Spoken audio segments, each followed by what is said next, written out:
thought somebody bid it, Jeff. I think we already gave it away. Yeah. I could be wrong. If it's available, why let me know. See if it's still in your garage. Not now, but later. Okay,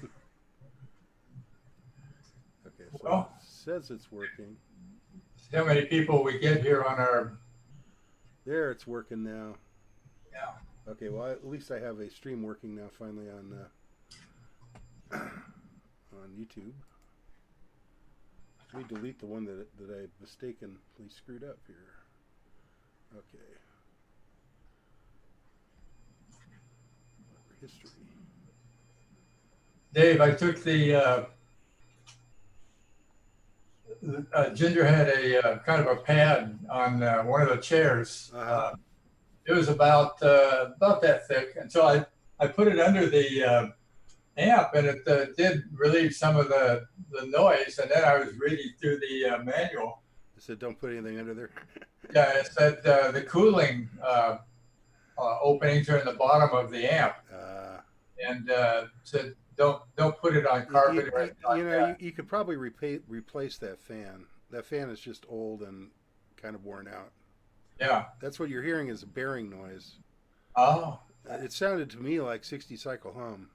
It had me really concerned when I first heard it because I was thinking, is there something wrong with this thing? It's buzzing, but no, I think it's the fan, definitely the fan. Yeah. It's working. It's just kind of loud. Yeah. So I took the bottom here, the fan that I had for my laptop. Oh, well, that thing. Okay. And put it underneath it, and it relieved some of the noise. So. Oh, really? Okay, cool. Yeah. Maybe that buffered the noise a little bit. Yeah. Yeah, it's still pretty loud, but I'll get used to it, I guess. Yeah, like I say, if we could always start using headphones. Yeah. I'll turn it on here. We could source a replacement fan if you want to replace it. It wouldn't be that hard. Yeah. Can you hear it? Does that weigh very much? Pardon? Does that weigh very much, your amp? It's heavy. Yeah. It's a heavy thing. I didn't weigh it, but it's heavy. Yeah, it's kind of heavy. Yeah. Can you hear the fan, Dave? I can hear it. It's just kind of on and off. It's right at the edge of the. Yeah. I can hear it when you talk. Yeah, it's not bad. Wait till you're trying to pick up one legal limit. You'd have to get real power. You'd have to put 220 in this. As it is, it's just dimming its lights, so that may be why it's not putting out 500 watts. They probably used aluminum wires when they built these houses.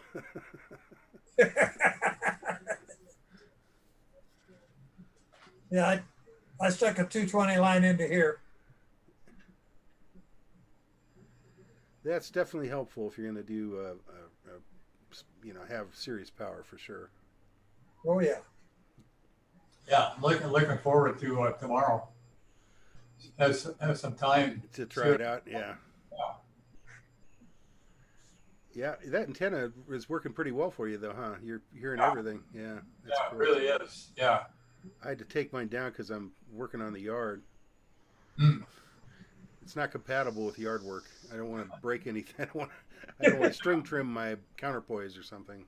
So I had to take it all out. And no, it's really helped the antenna. Good. That's cool. I'm happy for you. It was sure easy. It's actually fairly easy to set up. I would have never thought of putting it where he put it. It was actually pretty smart. Yeah. Yeah, it works out real good. I've got like a control station right here. No, I'm not talking about the amp so much as the antenna. Where you place the antenna. Yeah. That was pretty smart. Yeah. Yeah. Pretty good. Where'd you end up putting it? In the back porch, Sam, I've got it's a long, narrow porch.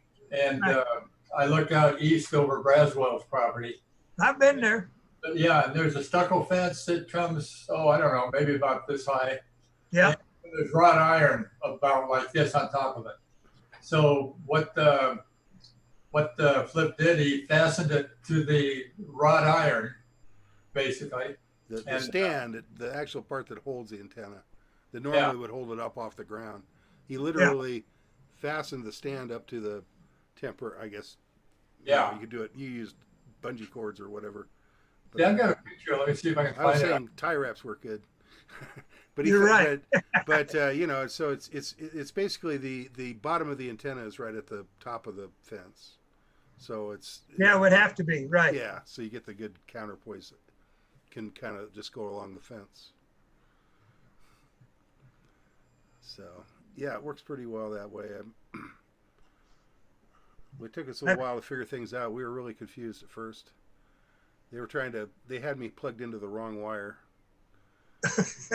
I was like, wait a second, you know, I'm looking at the antenna cable and you're using LM400, and then it occurred to me that we were plugged into like RG8X or something in the, and I'm like, that can't be the same feed line. I said, you guys, I said, where's this plugged in? I finally found it. It was like still plugged into the radio. I don't know why they had it plugged in the radio. Anyway, I plugged in the right feed line. Then all of a sudden we were getting real measurements. It was amazing. What'd you end up using for coax? He used LMR 400. LMR 400? Yeah. It's I don't know what, about 30 feet, 50 feet? What'd you buy? 75 feet. 75, wow, okay. Yeah, I guess it has to go from one side of the house to the other. I was going to say, you had to bring it all the way around, and then Yeah. would you have to knock a little hole in the wall? Yeah. Yeah, it's going right through a hole back here, and Next to the other ones? up to the eaves. And we drilled. I got a neighbor down the street, George. I got this idea of taking hooks, big hooks, and putting them up under the eaves, spaced. And so then all I have to do is lay the coax and everything on these hooks. Right. So if it ever has to be painted again, you just lift them off and lay them on the ground. And so the coax is going all the way back, and then we worked it over the aluminum patio cover and hanging down in the middle of the patio. I'll tell you, 75 feet, boy, within a foot or two. That's good. Yeah, worked out really good. That's crazy. Okay. So there's an orphan video somewhere around here. Hopefully it's working. It looks like it's working now. Yeah. Just the three of us here in about 17 minutes, the meeting starts. That's not a good sign. No. Where's DJ? Yeah. Maybe a lot of people are watching the convention. Yeah, but they can't forget about the meeting. How could they forget about the meeting? Yeah. No. My brother's watching the convention. Shall we just reschedule it for later? Have it tomorrow instead. Why not?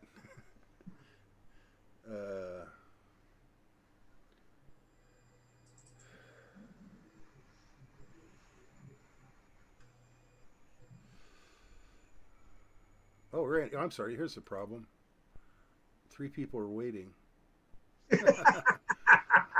It's supposed to automatically admit everybody. I'm sorry, guys. Let me see if I can fix that. Hey, we got Warren. That's good. Sorry, everybody. I didn't mean to hold you up. Just realized you were there. And I got to figure out how you fix it so it automatically admits people again.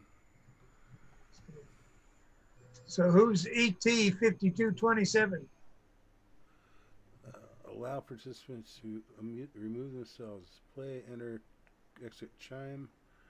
Turn off. Here we go. Enable waiting room. There. I have disabled the waiting room.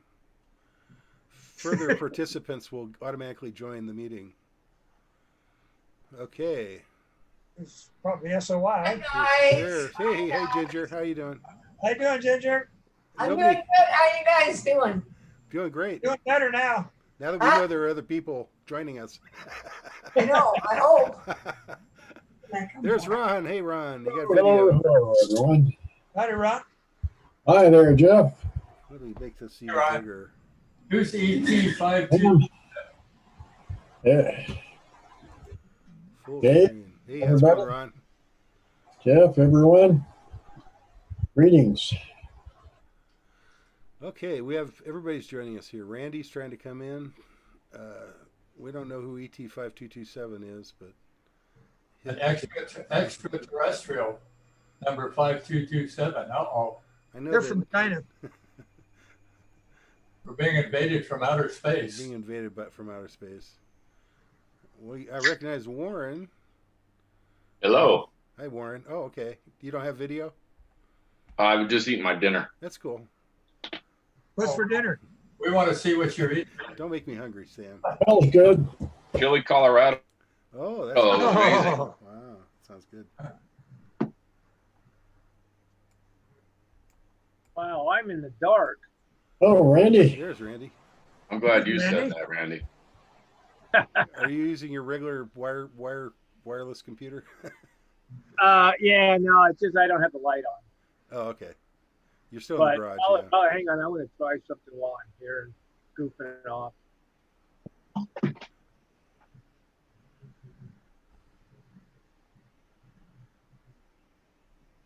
All right. Steve's iPad. You must be out in the lawn. He's out in the lawn again. Here's Mike. Well, that's One- kind of, I guess, a little better. It could be all different mics. Steve's not out in the lawn. He's in the house. I wonder if it's Mike Mendoza. That is Mike Mendoza. Here's Mike. Hello, Mike Mendoza. Hello, Mike. Hello, Ron. Hello, Dave. Dave. It's okay. I got my shirt I'm a on ghost. too, man. Dave. Right. Hey, Mike, Yeah, are you going taking that class tomorrow? yeah. Okay, see you there.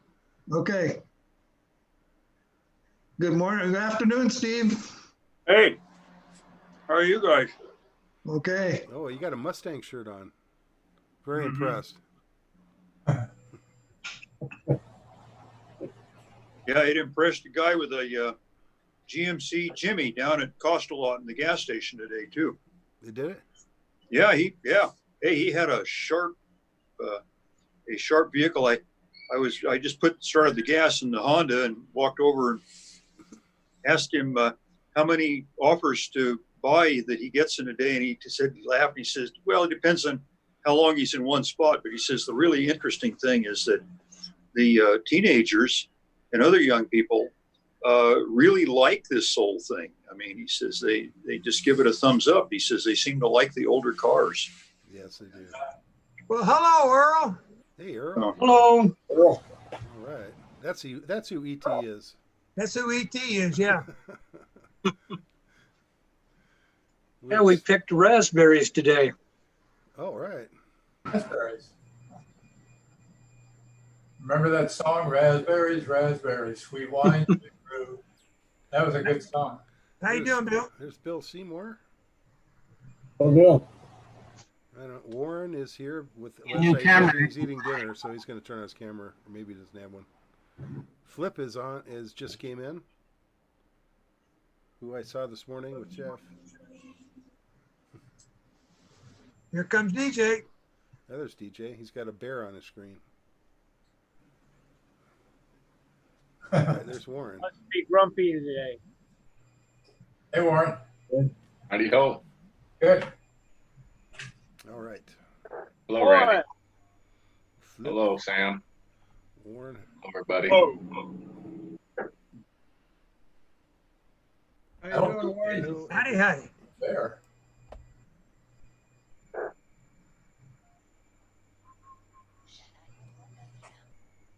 Randy, you have the neatest bench. I wish my bench was as neat as yours.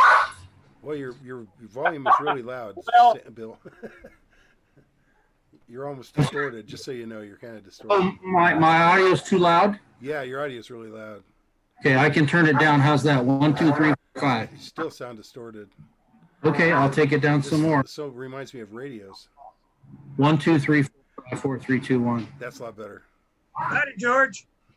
Hey, good evening, guys. Hello, George. Hey, George. Wow. Okay, great. Hey, DJ. I'm not disappointed. Now we have 12. So what I was saying is, Randy, your workbench is so neat. I wish mine were that neat. Yeah. It doesn't look like this very often, so enjoy it. Okay, I'll enjoy it while I can. You mean you fixed it up just for us? No, I just cleaned it up a little while ago, Oh, okay. and it will soon get cluttered again. All right, gotcha. I know that feeling. What did you lose? What'd you lose? Yeah. What was it you couldn't find? What were you looking for? Well, actually, that is true. I can't remember, but I was looking for something. Hey, Jeff, can you hear me right now? Jeff, can you hear me? Yeah, we can hear you. It's Flip. You right? Yeah, Flip, we can hear you. Okay, good. I was just checking. You're extra loud. Oh, okay. I'll turn it down. You can turn it down a little bit. Yeah. Yeah. But you sound fine. Okay, good. That's better. Somebody's got TV playing in the background, but oh, that's probably Jeff, actually. No, she turned it off. Oh, she did turn it off. Okay, that's weird. All right. Well, Patty, can you turn that off? Patty, the mute the other one. It's just a little bit annoying, but Hey, Jeff. reminds me of what's he? Jeff. Jeff, where'd you go? Oh, wait, there he is. Hey, I hope your bug man doesn't make night calls. I'm sorry? Your bug man? I hope your bug man doesn't make night calls. Yeah, right. And it must be an inside joke. I guess. Yeah. It's a bug guy joke. Bug guy joke. Hey, Dave, how do you make everybody appear on the screen? Right now, I'm getting each person as they talk full screen. How do you go? You go up to the upper right-hand corner. You move your mouse up there, and you'll see it says it switches between group view and speaker view. If you click on speaker view, or click on group view, it'll show you group. If you click, then it'll change to speaker view, the button. So yeah, it should say something like, and then right next to where it says exit, just on the upper right somewhere, just move your mouse up there. Yeah, I've got it. I've got it to where it can only go between full screen, and then there's nothing. There's nothing just to the left of full screen? No, nothing. Okay. I'll be darned. Huh. I wonder Interesting. why. That's weird. I know. I usually was able to get all people or just the person talking, whatever. I don't have any of that. Isn't that weird? I'm not seeing your video, by the way. I don't know if you're. Yeah, speaking of you, there's no image of you. Yeah, We can hear you. maybe that's part of the problem. Okay. There's How's Treese. that? Hello, Treese. Well, there's V1. Hi. Hi, everybody. Her video's Hi. a little slow. No, Flip. You're still no video. Okay. All right. Let me check There you here go. and see what's Okay, going we on. got There you now. go. Okay, you're Okay, there. cool. Just started working. All right, good. But I still You're still loud. I still can't. I know. I'm trying to turn it down here. Hold on. Maybe I could turn down my volume. That's if it's just. This is my second Zoom meeting of the day. I had one earlier today for the police department. When I finished that, an image popped up on the screen, and it says, "We have a new version of Zoom to download. Would you like to do it?" So I did. It took quite a while to download it, but it's. I'm operating under a completely new version right now. I don't know if it's going to be better or what. Okay. Well, when we're in the meeting. That's really somebody's got a really loud video or audio behind them. I'm suspecting that others of you may also get that same download invitation. Okay, hold on. Let's see who's got the sound behind them. Okay. Now it stopped. Okay, it's quiet now. Good. That's better. All right. So if we're doing the program and DJ is showing us his screen or whatever, I may mute all you guys. and then you know how to unmute yourself, right? If you It's the want to talk. space bar. Yeah, because is it the space bar? Okay, yeah. Yes, Just space bar. I identify that so you know, because otherwise we get a lot of background noise, and so I have to mute people. So you might be muted. Just it's just what I have to do. All right, we won't start the meeting here in about 5 minutes. I'm glad that everybody showed up. I had forgotten about the waiting room situation. I had left a few people hanging there for 10 minutes or so. But I turned off the waiting room so everybody gets in automatically now. And y'all should be, everybody can join right up. How you doing, Edie? Hey, Let's see. Is Edie just there too? hiding. Edie's hiding. She was there for a second. I missed it. it's okay. There. She's right next to you. Okay, cool. Oh, and we have Pete. Hey, Pete, do you need me to come on Saturday? I don't think so. I think we have I'll just leave it off. my 3 schedule. and a guest VE coming. Oh, okay, good. I'll just skip it this time then. You're always welcome to come, though. Maybe if I'm doing nothing, I'll show up. Then I can get extra. You can do nothing with us. Yeah, exactly. Hey, Dave, am I still loud? Flip. Yeah, you're still loud, but you're not. Is a little bit better, maybe. Okay, good. That's good enough. I still can't get everybody in a view. Do you have everybody on your screen, or have you got that locked?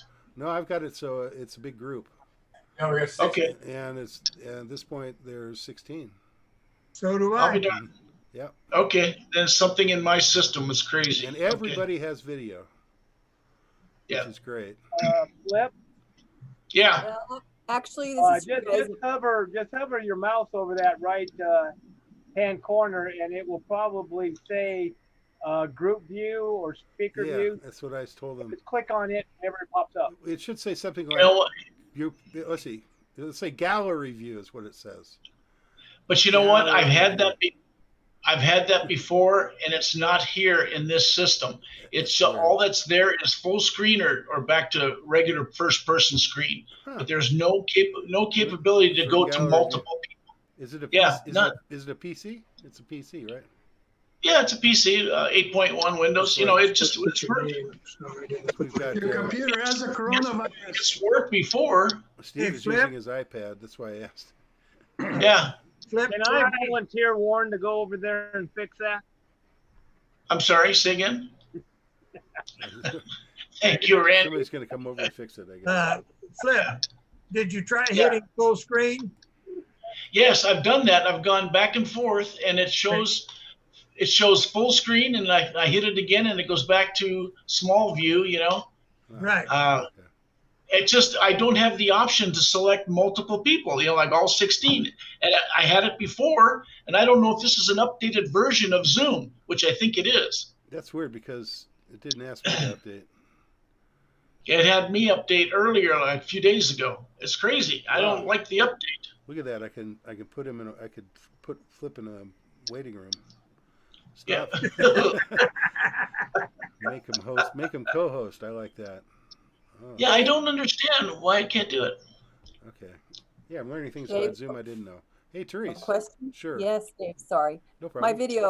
My video is frozen, and it's been so for about a week. Like if I turn it off and on, it'll just freeze the next frame when it comes back. Oh. Anybody fix that, or do you think this? I didn't know there was a new version. You think an update will fix that? It might, but I don't know. It didn't offer me a new version, but that doesn't mean anything. Yeah. Oh, hey, Dave. Yes. Dave. Oh, sorry, Therese. Anyway, I just got a note when I hit the sharing. It says host disabled attendee screen sharing. Yeah. Well, I have to enable attendee screen sharing. That's true. Okay. Why, All right. So that's screen? no. I guess I thought maybe that was going down the avenue of multiple people. No, the screen sharing is about sharing your computer screen. All right, let me check out, and I'll check back in. I'm going to try to see if there's another version or something that's going on. I'll be right back. I'm going to make DJ a co-host. DJ is now a host. No, I'm not going to make him host. I'm going to make him co-host. It said that it allowed me to do that on. Okay. Make host. Hey, Pete, you gave it back. I guess I'll wait. Yes, I did. I did. Have a good trip. A little while ago. Make sure everybody could do screen sharing. Let's fix that. Good trip, huh? Yeah, well, it was nice. Yeah, we went to lunch. All right. Hey, wanted to give you a call after the meeting tonight, okay? Okay, sure.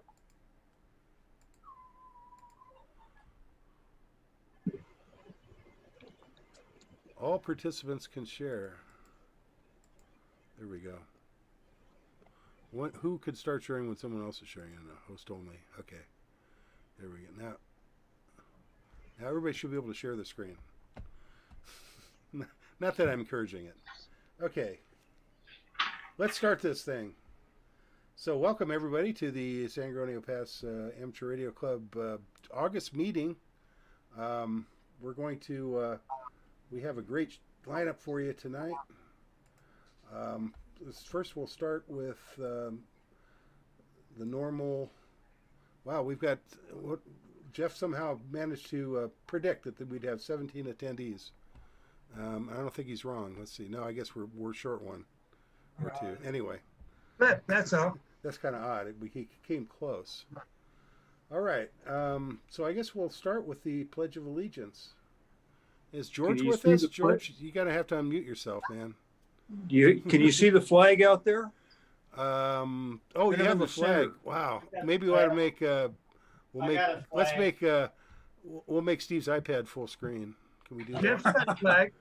I could do There's George. George got a flag. Yeah, okay. George is ready. I'm not sure how I make him full screen. This is Spotlight video. There we go. All right. We can see he's the got flag. a flag sitting over there. There we go.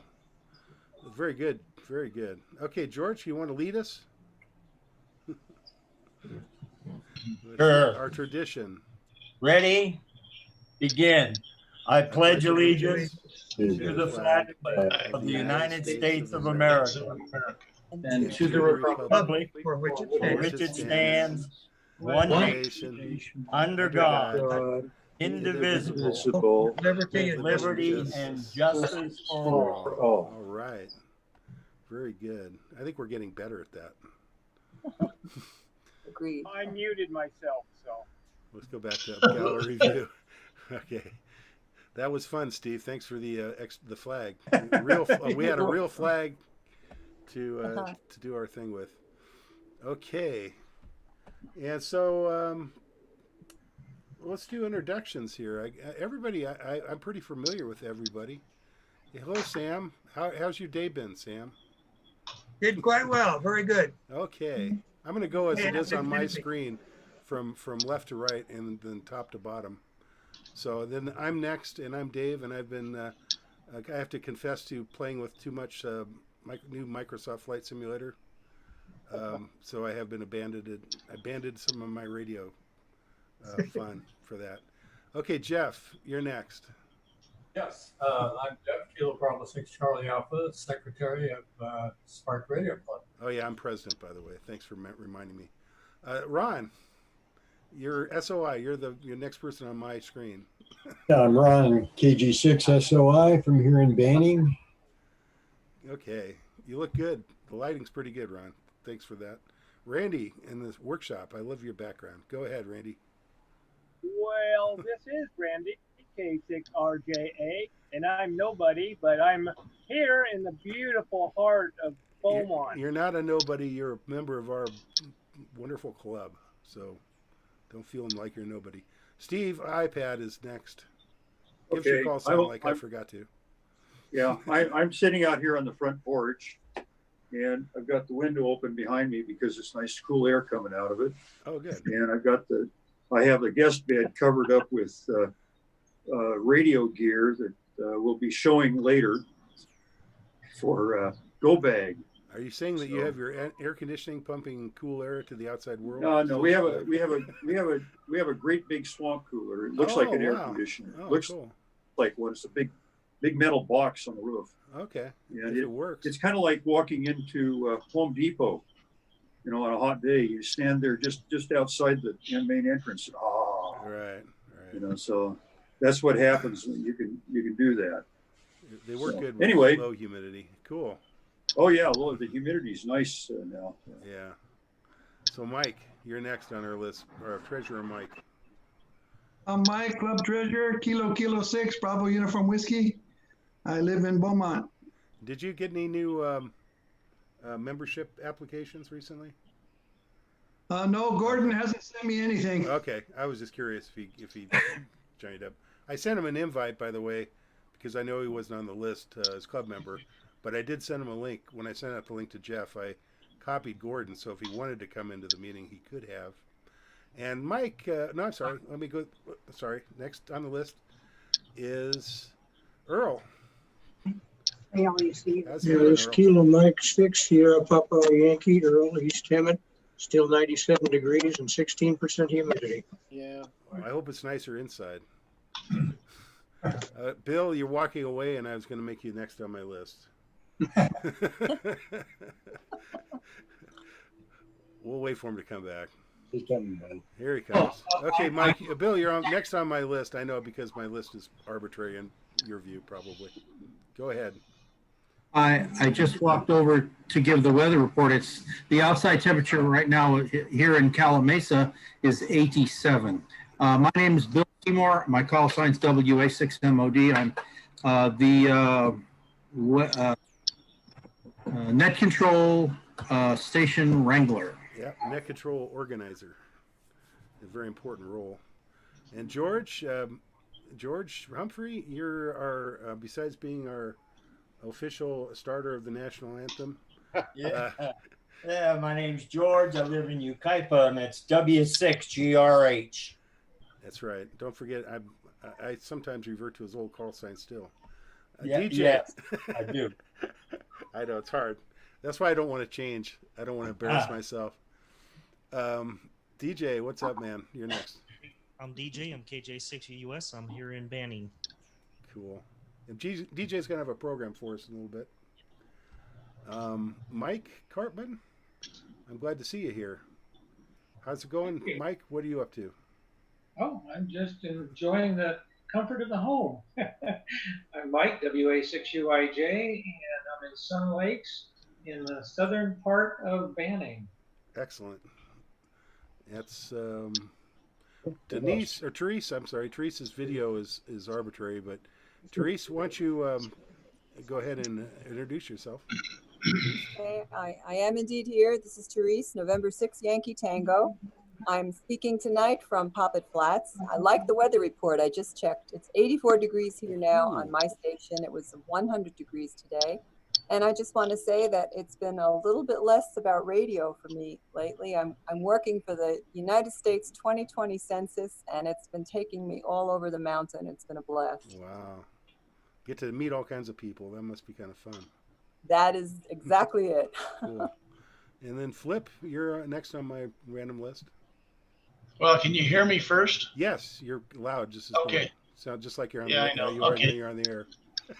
Yeah, okay. Okay, very good. I'm Flip, K6WM.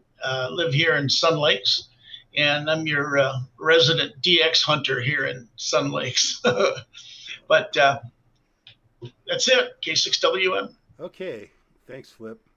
So somehow we managed to, Steve managed to pop out on us. Oh, there he comes. He's coming back.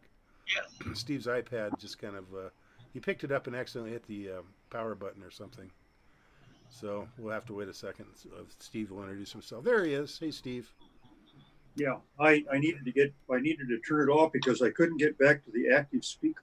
Oh, really? Wow. Okay. Yeah. Well, could you introduce yourself for us? Oh, I thought I did. Oh, I'm Steve, and my call sign is AJ6LN. I live in the north part of Banning Center. All right. That's enough. I probably did already ask for your introduction because this thing. I think you did. What it yeah. does is the screens kind of go around, and sometimes they don't stay where they were. You ended up at the end, but so you were earlier. You're up top. Well, I had put it on to gallery view. Oh, you got it to work. And it, and when you put it on gallery view, then you have a choice which goes back to active speaker, but active speaker didn't work. Wow. So I just left the meeting and came back. Okay. And it's happy. The Zoom software seems a little buggy still, even. But yeah. In any case, you guys can hear me okay, right? Yes, we can. Excellent. Okay. I'm KD6ZJZ, by the way. I don't think I mentioned that. There are my call signs on my shirt on this side somewhere. Anyway, we got Teresa's picture anyway. Okay. And there it is. No, I've got video now. I'm sorry, DJ, what are you going to talk about? It was Warren. He says he's having technical difficulties, so he popped out. Okay, Warren popped out. Thanks for noticing, because it's hard for me to concentrate on that. Hey, Dave, who's that guy, Peter Hersey? That Pete person? Peter Hersey, who is that? You don't know Pete? Introduce himself. Kind of skipped over me, Did we Dave. forget about Pete? Okay, I'm sorry, Pete. You're the person that got transposed with Steve, probably. So that's probably why I missed you. Pete, So I'm Pete tell us. AJ6NRR. Okay, tell us what you are, Pete. You are a club. I'm a club shirt guru. I'm ex-treasurer, and I'm VE coordinator. VE coordinator, that is the main. Yeah. That should actually be like a position with the club. Maybe next time we have a management meeting, we'll make it like official positions, like club webmaster and club webmaster and club VE coordinator, and add that to official positions on the website. You have to change the bylaws to do that. Yeah, we might. I mean, I don't know. It's not going to be an elected position, but it would be a appointed position anyway, or volunteer position, I guess, however you want to put it. And yeah, it's just a thought. We have a little bit of old business. Let's just go through this. I'm sorry. Let's talk about the minutes from last month.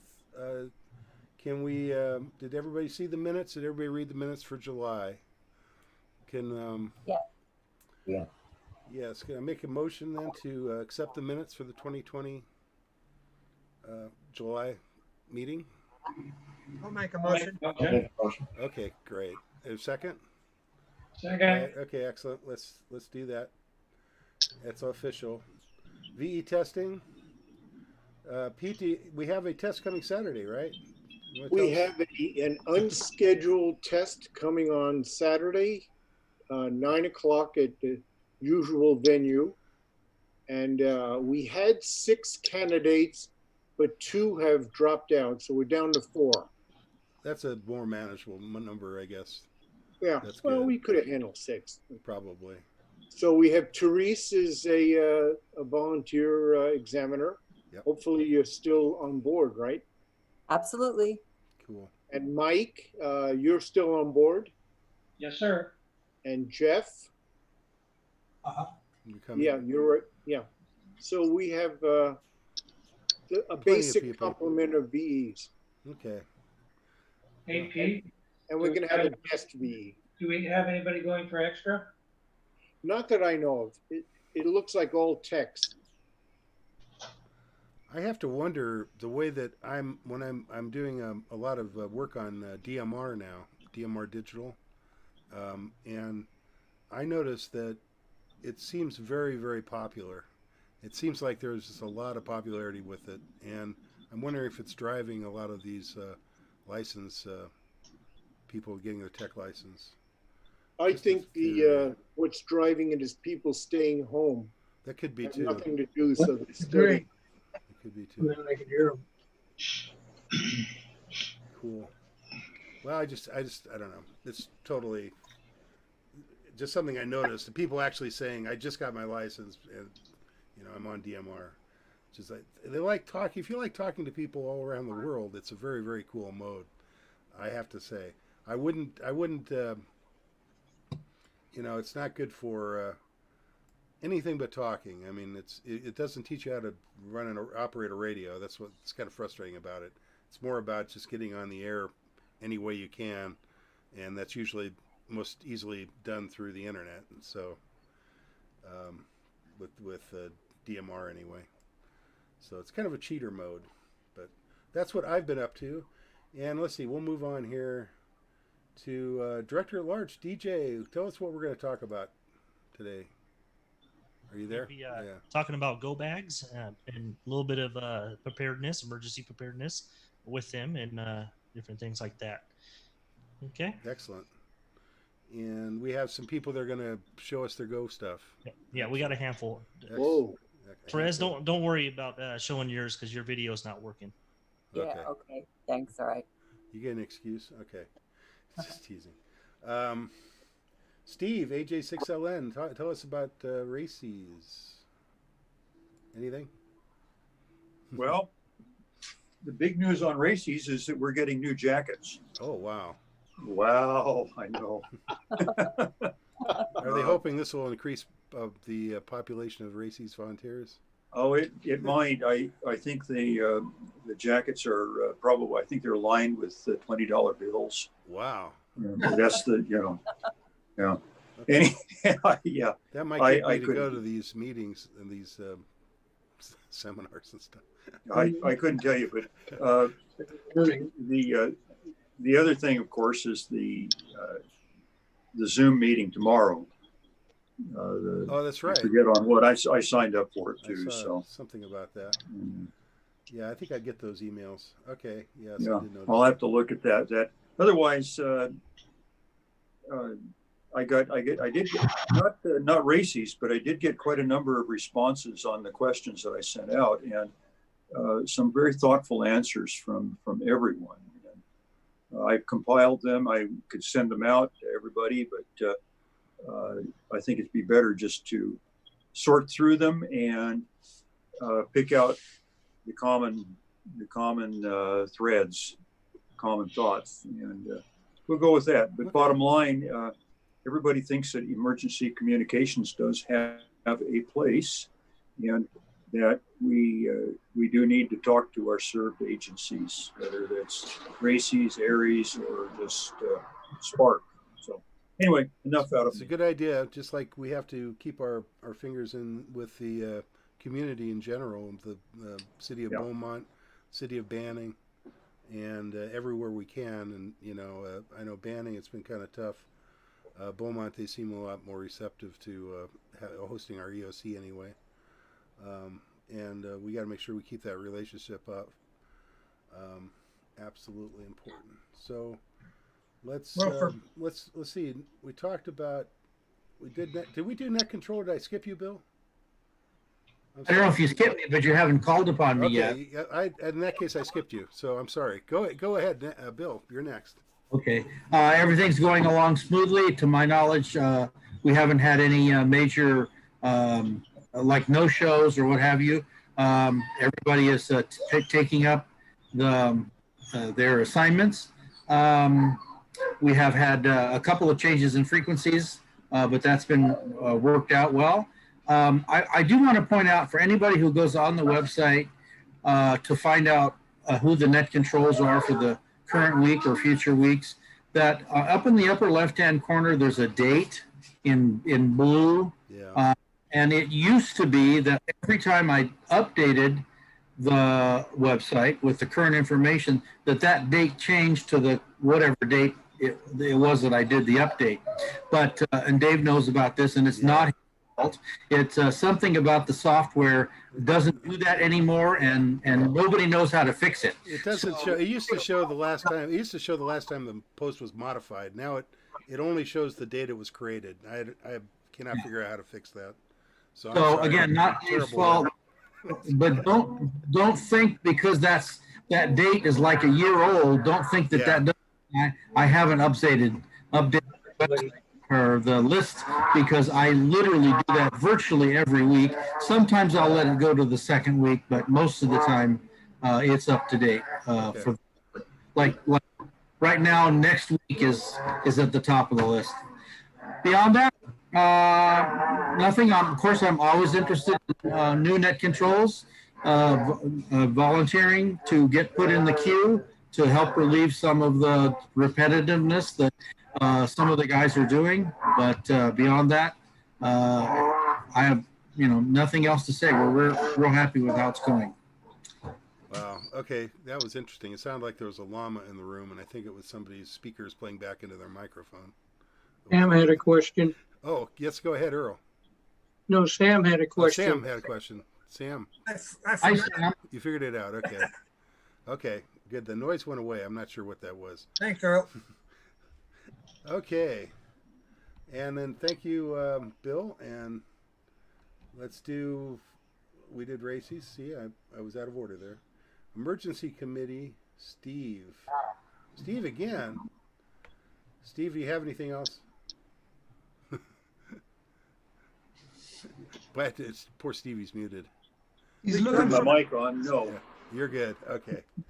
All right. And then I'm going to talk a little bit about the old business, which basically has the stuff that we're trying to get rid of. And I just noticed on here it said that Randy is the one that wanted that MFJ 24-hour clock, Steve. He was the original. Steve, I mean Jeff. Yeah. Randy is the person that clock belongs to. Okay. Okay, it shows on here on your old business. Yeah. And I already got the DSP to flip this, and see now I don't know about what else do we have left here. We have the Signal Link.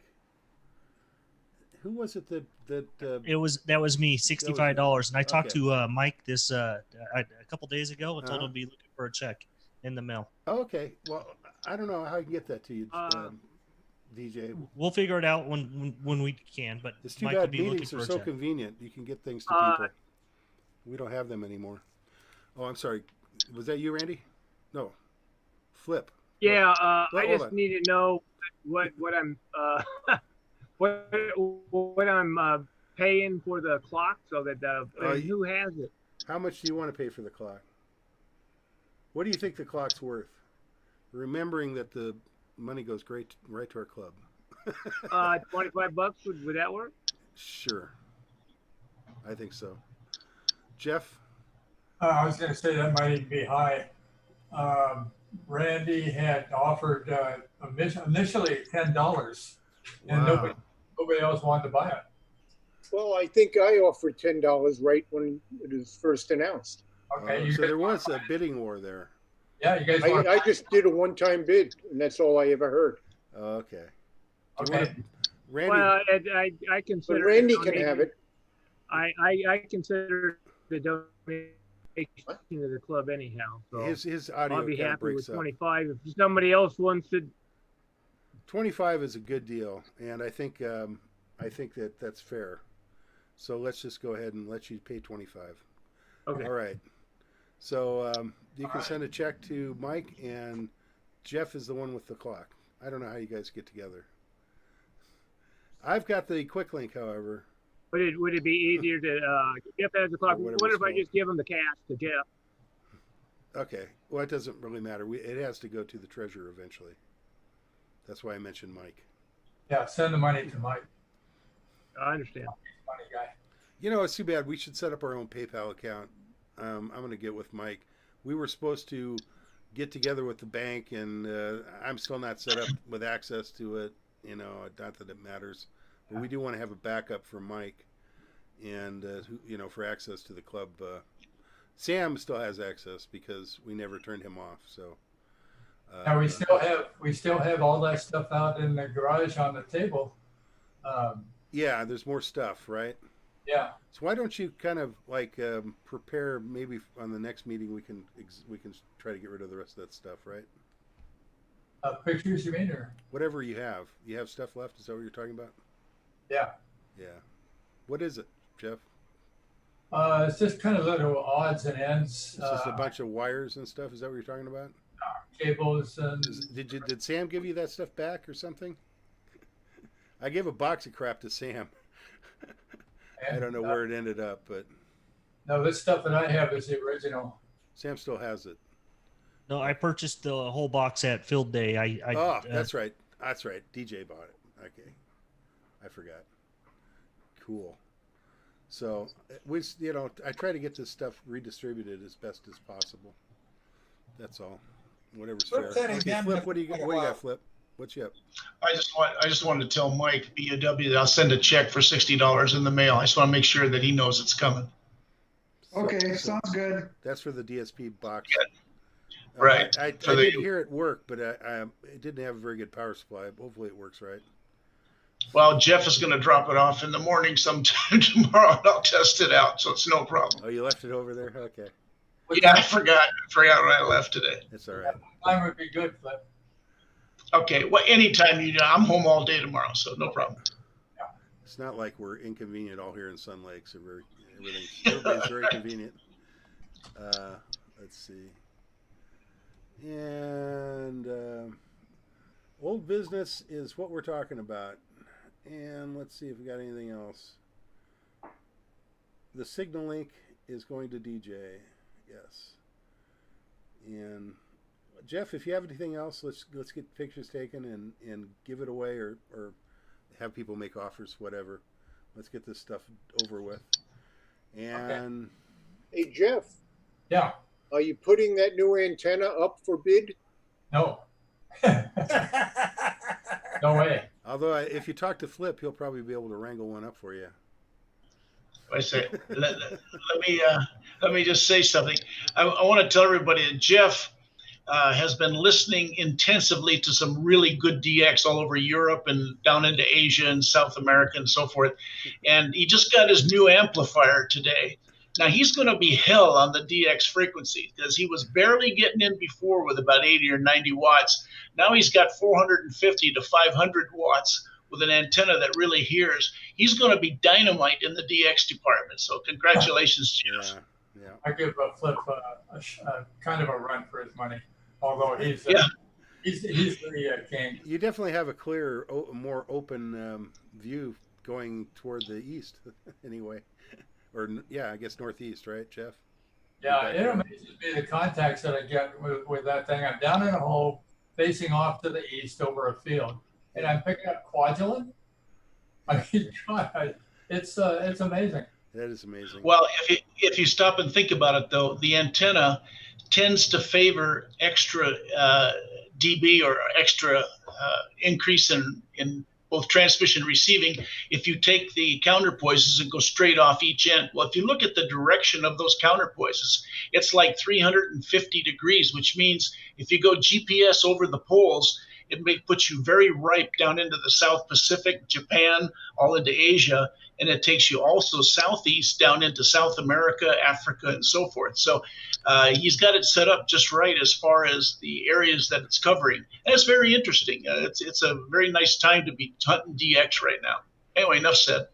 That's interesting because I think my ground radios are situated pretty much the same way. Yeah. As far as access anyway. And so let's see. So let's see. Any other business that we missed about from last month? I don't know. I can't think of anything. I think we've covered most everything here. So normally this is where we would start our break, and then we'll have our program by DJ after the break. So what do you guys think?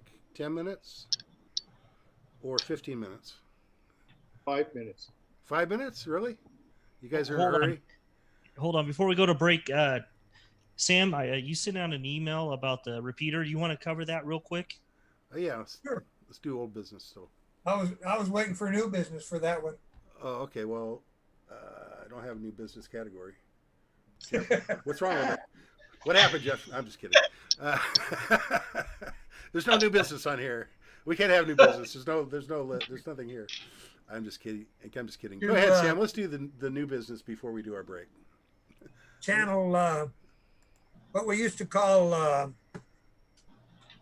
4 Channel for our 440. Oh yeah.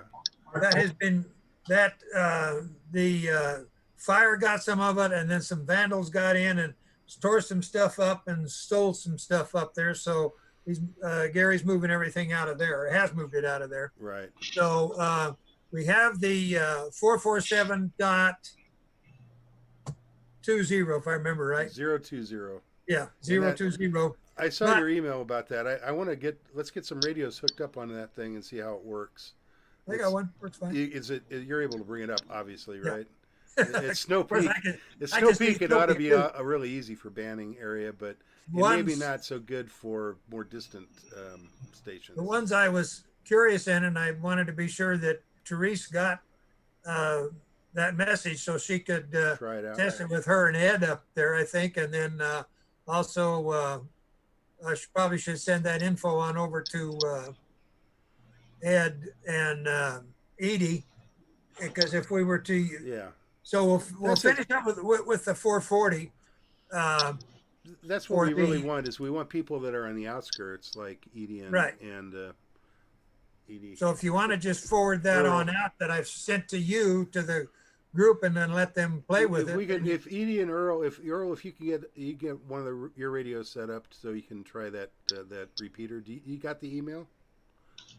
No, the emails only went to the board. Oh, okay. I sent an email to Mike Mendez about some repeaters that I could hit with 5 watts for my QTH. Right. Well, and that's the thing is we have to make sure that it's something that's more. I mean, because the base of our club is down here in the pass, so we want to have something that's close for our club, but also something that's accessible from outside. That's what I'm shooting for. That's why I'm curious if you can hit it, because I'll tell you what, Earl, you've got a great signal. I mean, I can hear you 90% of the time on simplex, on 2 meters for sure, and so I don't see why you wouldn't be able to pop over the mountain on 44, on the 70 centimeter band. So we just might give it a try and see if it works, because I'll switch over there in a hot minute if it works for everybody. Sam, what's the PL for that? 100. 100, yeah. That's the one on Snow Peak. Now, Right. for Little San G, which was .08, that one got totally tore up and stuff, or stolen. So that Little San G, which I thought when he was first talking about was going to end up being Snow Peak, but on the antenna that's between here and Hemet, just before you on the mountain there, as you drop down through the canyon off of 79, that is the .80, and I forget what the frequency is. It was on that list. You sent that email out too. I saw that email Yeah, as well. but that just went to the board members. Okay. To see how you wanted to handle it. Jeff, can you forward both of those emails if you have them again? Otherwise, I'll send them to you. I can try to find them, yeah. Because what do you want me to put down here in the minutes for this? I'm kind of confused on the repeaters. I just want I want to I'm not going to activate on these repeaters, but I want people to put them in the radio and see if they work for them. That's the main thing. And it's voluntary. I mean, but I'm not. I want to see if it's something that's doable. The 080 one sounds like it's more temporary, but it would be nice to know if we can use it. But the 0201 might be better. I don't know. So people are going to check out 447.020. Right. Okay. That's the one on Snow Peak, and then the one that's on San G, I think it was 080. Well, he had both up there. Both of them on Snow Peak? He had them both on Little San G, but the .80 is died. I thought the 0201 was on Snow Peak. They are now. I thought when he first started, when he was talking about it, he was going to have them both on Snow Peak, but the machine for .8 is gone. Oh, okay. So therefore, only .20 is on Snow Peak. All right. Well, these are just 2 options, and they're not necessarily. We're going to stick with simplex for now, and amazingly, I guess it was Randy actually heard Earl. I could not hear Earl on 440 simplex, but Randy did. So Earl actually was able to check in yesterday. And anyway, So let's go ahead and take a 10-minute break. So we'll come back here at about a quarter till. Okay, I'm going to leave everything going, obviously, and we can just chat amongst ourselves here. Please keep it family friendly. No politics. Okay, so we're officially on break time. And after break, DJ is going to talk about portable kits or Go kits, also known as Go bags, depending upon what kind of container you got, I guess. Hey, Dave. Yeah. I don't know if anybody's had a chance to read the latest QSA magazine. I have not. I kind of glanced at it. I didn't. There is an editorial right like page 10 or something that is well worth reading and thinking about. And it's really, just to give you a flavor for it, it talks about the sorry state of affairs of ham radio nowadays. Yeah. And the reasons for it. Yeah. So very interesting. Yeah. Well, I understand why some people are frustrated with the way the ham radio is going. Yeah. I'm a little bit encouraged because I do see a lot of experimentation happening, but mostly on the digital side of ham radio, which I guess is maybe where there's more exploration to happen in the future. Hey, there he is. Yeah. Hey. All right. What's your call sign? Yeah, you don't have a call sign yet, right? What do you call yourself anyway? Oh, you guys are muted. What's his handle, DJ? I'm terrible. I don't remember your kids' names. He just goes by Cam for right now. Cam, that's right. He busted in here and said, "I want to say hi," and he hopped up here. All right. Good man. That's right. Cool. So, anyway, let's see. What else have people been doing? Any fun ham radio stories? I know we had Flip give us his story. Oh, there we go. Earl, tell us what's up, Earl. Earlier in the week, I contacted Jeff on my new homemade dual band J pole. It's up 15 feet. Wow. I contacted him on 5 watts on that antenna. Wow, yeah, great J poles are great antennas. They project the signal in a very flat way. Very, very little of the signal goes up into space, like it does if you use a quarter wave antenna or even a 5/8 antenna, because it's got more of a flat radiation pattern. And it's a really interesting antenna because, you know, a J-pole is actually a loop antenna. And the thing about it is I have to go over this great big piece of real estate to get over to the pass. Mm. There was a Dave, how is a J-pole like a loop? The J-pole is like a loop because it's a current fed antenna. It actually is a loop. There's nothing. There's not, the wire is physically conducting to the ground. Basically, the center conductor. If you measure a J-pole, it's completely a short. Basically, I mean, whatever resistance you have is the resistance of the feed line, because the J-pole, the way it's designed, is it's a loop. So it's literally just a wire going in a very short loop.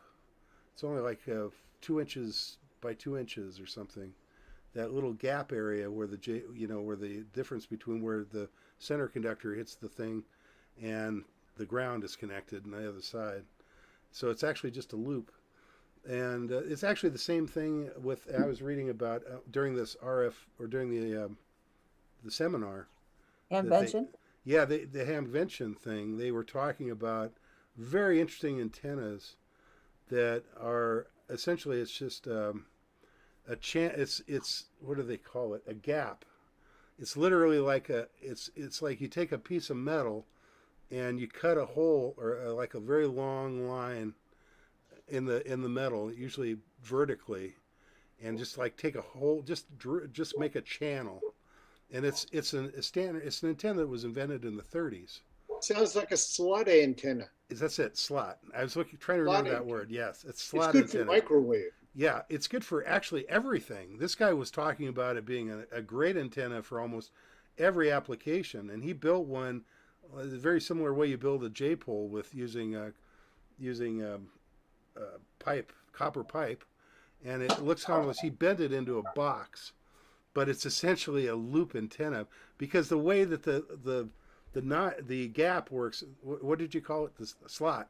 The way the slot works is you put the conductors, you hook them up on each side of the slot. And so what you really have, if you think about it, is what you really have is a circle, or again, it's a loop. It's really a loop antenna when it comes down to it. Very interesting. Thank you. Yeah. I thought it was really interesting. In fact, that was the best program I watched.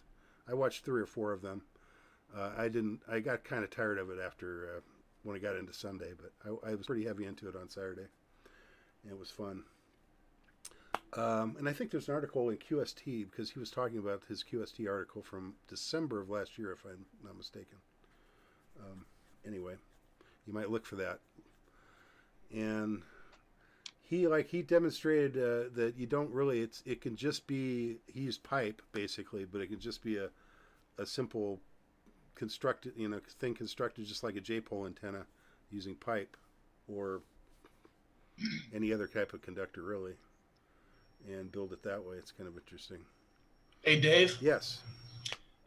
Just for ha-has, I went to the email you sent me for the invitation, for the meeting tonight, and I clicked on the long HTTPS and so forth, and up came a Zoom that comes into your browser all by itself. And if you choose to use that Zoom that comes into the browser by just clicking that long address, it only allows you to see the one view at a time and only up to 4. So what I had to do was get rid of it, go sign into my own Zoom, come back on with the proper meeting ID and passcode.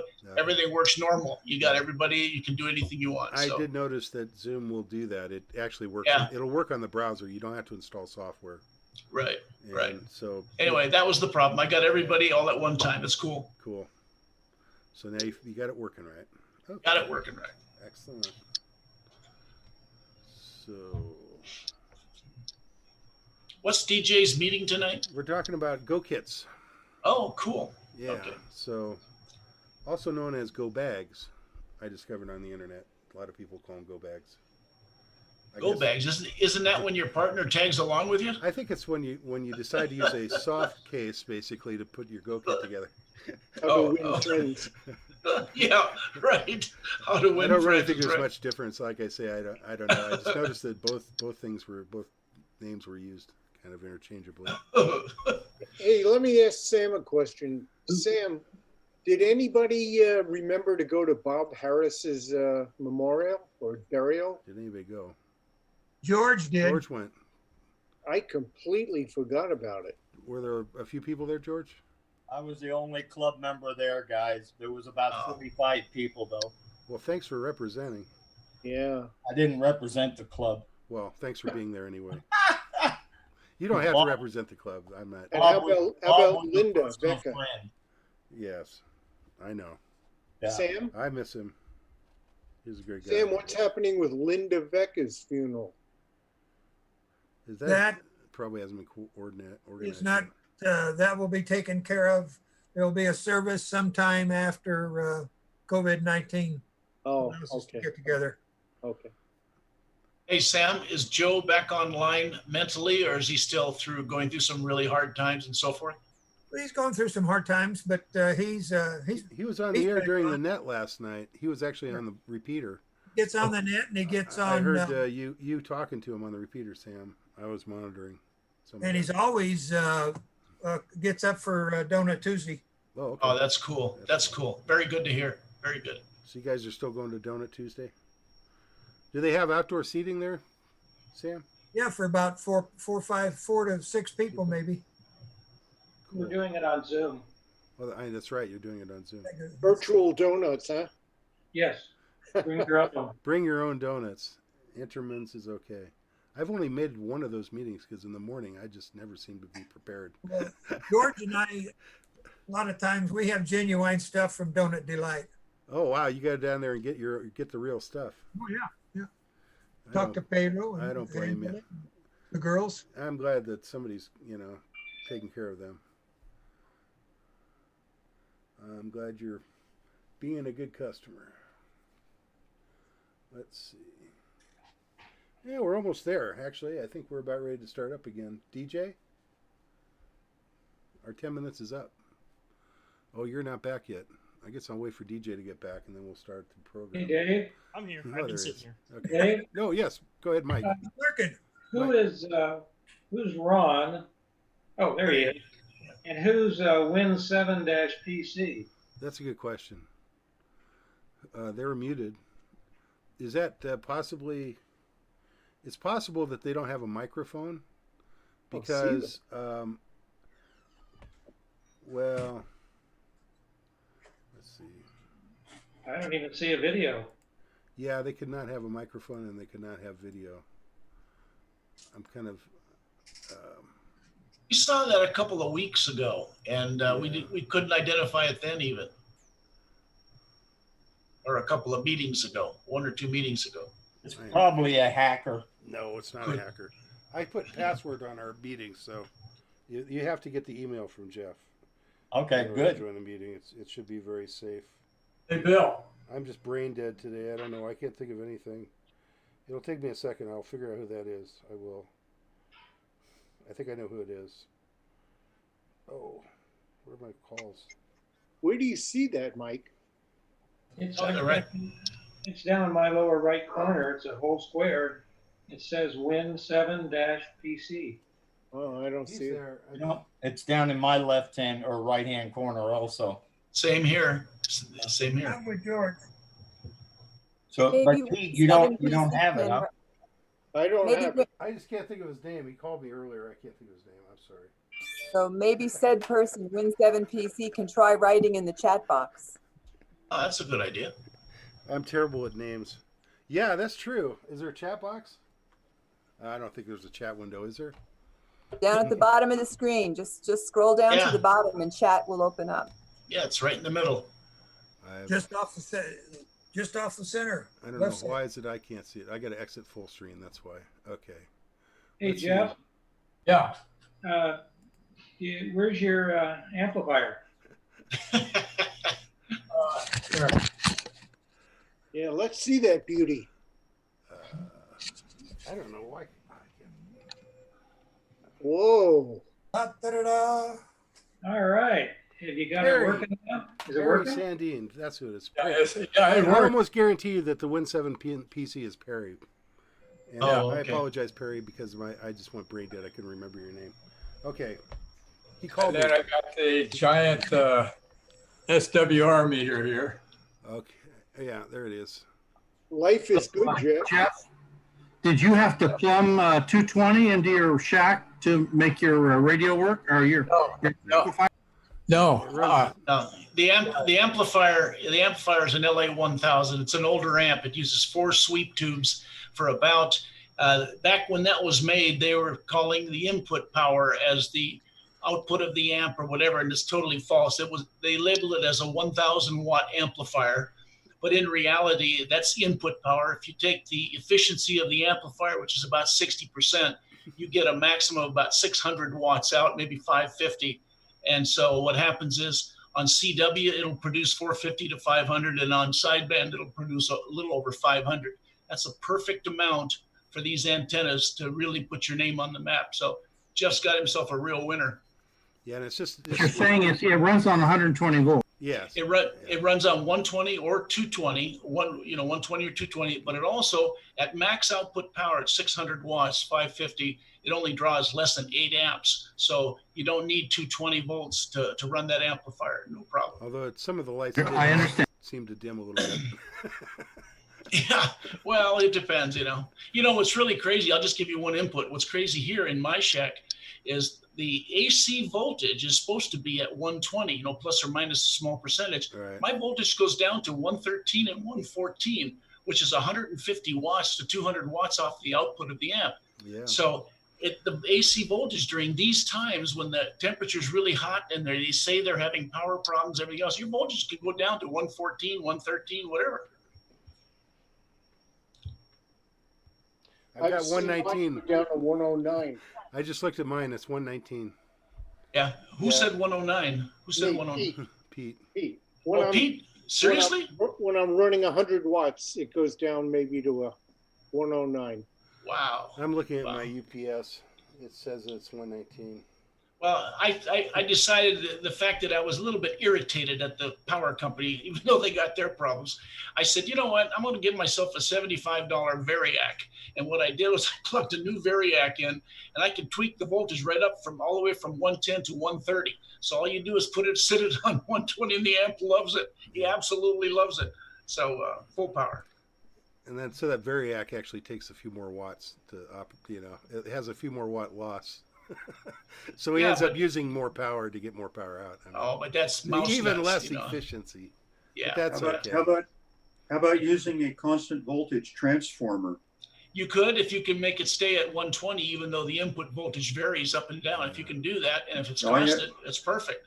Yeah, I have some big ones, and haven't used them in a long time, but they do work. And Variacs, I've got a 20 amp Variac. Yeah, that's what you need. You don't get a 10 amp. Don't get a 10 amp. Get a 20. Yeah, and it they works work fine. Yeah, it works for Christmas lights and things of that nature. Yeah, but it actually, I kid you not, I can take the Variac and I can look at the voltage on the 1750 volts on the amplifier, and I can turn the Variac down to 119, and I can see that voltage move on the meter, which is really a function of your output power, which is really crazy. So you just cranked it up to 1750. Well, we lost Barry, I guess. Okay. Full 600 watts. Anyway, let's go ahead and start the program. DJ, Yep. are you ready? I'm going to give you a control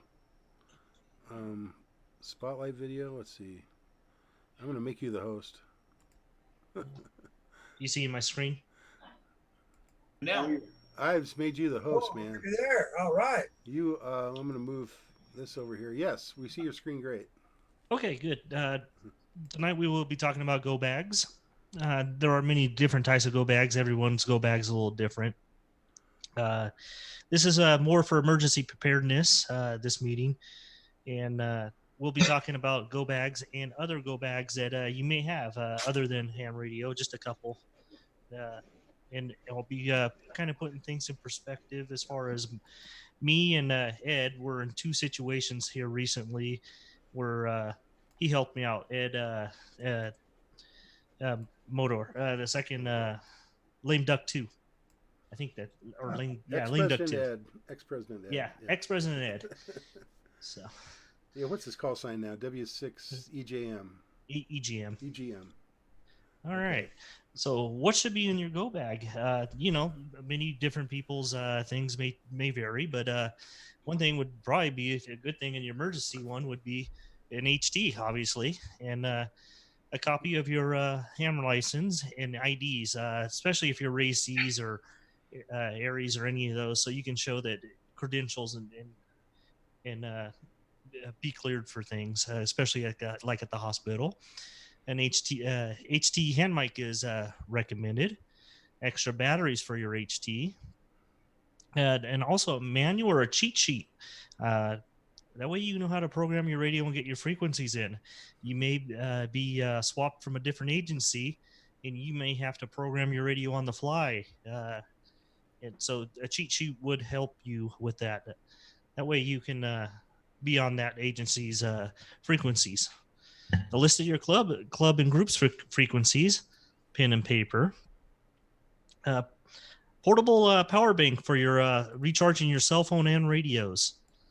Reading glasses and sunglasses and safety glasses, because you never know what conditions you're going to be in. Hat, gloves. A extra antenna for your HT or jumper, so you can connect to a better antenna, an outdoor antenna. As you'll see in my go bag, I don't have I have some HTs, but I also have an HF radio in there, so I'll go into that when I get to mine. Other things to consider: flashlight, fuses, maybe a little bit of money, small bills, because you don't want to be stuck paying with $100 bill and not get no change back, depending on what situation we may be in. A portable radio for getting other information, maybe the news or other information from the county or city that may be broadcast. Small first aid kit that may be something useful to have in your go bag, paracord, and a face mask, and maybe some additional clothing, especially a jacket or things like that nature. Food and water. You never know how long you're going to be out in the field. Okay. Let me stop sharing this screen for a second, and I would like to see if Steve can present what he has out on his bed.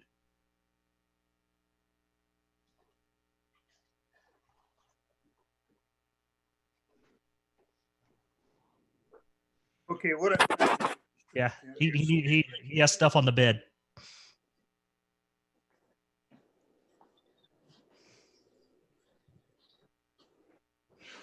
Okay, nothing earth shaking here, and what DJ mentioned, pretty much the same thing. Some spare batteries. I keep them in a plastic bag.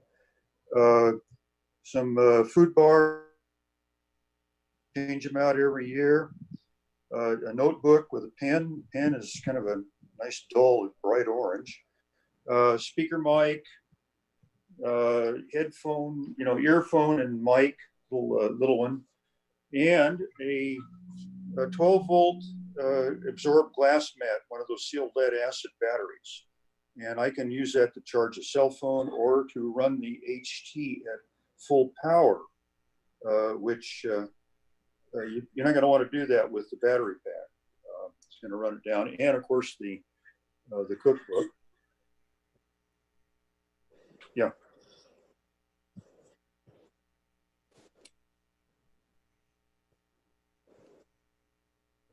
Yeah.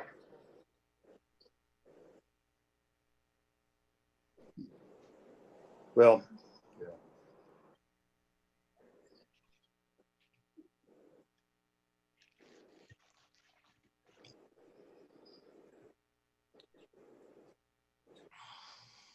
Yeah. And anyway, there's an extra antenna, a tribander, and then this is also a tribander. It's a telescopic thing, and I keep the little instruction card with it on how many sections to put up. Some spare reading glasses. Let's see, windbreaker, nice bright day glow green, watch cap, a bandana, a baseball cap. The gloves happen to be Kevlar, which is overkill for most things, but I think some nitrile would work. Some of this stuff is from what we used to call the 10 essentials. Whistle, matches, compass. This whistle right here is deafening. You can hear it underwater. And if you get lost, you don't yell, you whistle, and you stay put, of course. There's a space blanket, a canteen. It looks like a GI canteen, but it actually has an activated carbon charcoal filter in it for filtering out crud. Oh, neat. Bacteria and chemicals.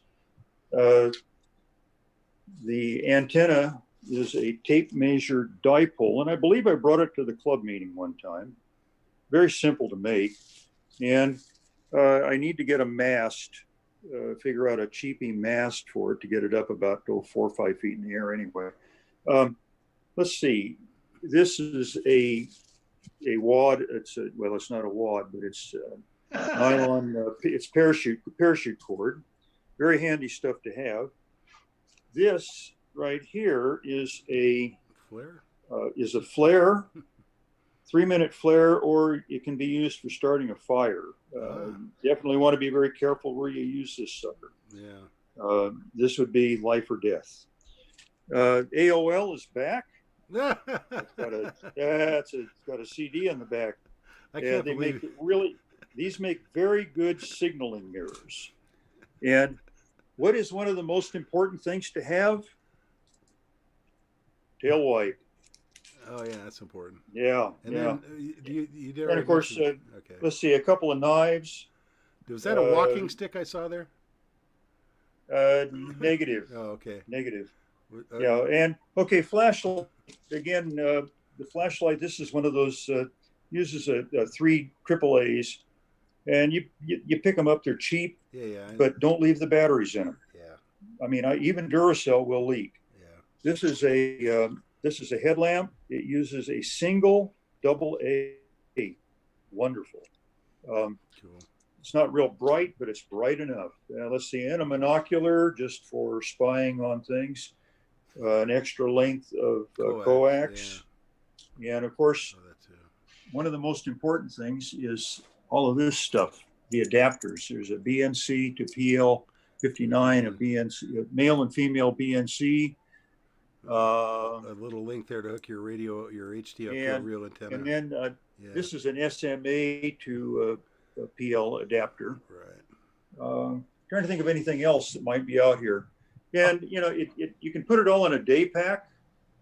The radio stuff I generally keep in a waist pack, a fanny pack, that has a little backpack pouch on the top of it. But I wouldn't use that. It's just it's a well-made fanny pack, and it holds that lead acid battery quite nicely too. How about toilet knives? Yeah, he did have toilet paper. You missed it. It was just a very small roll.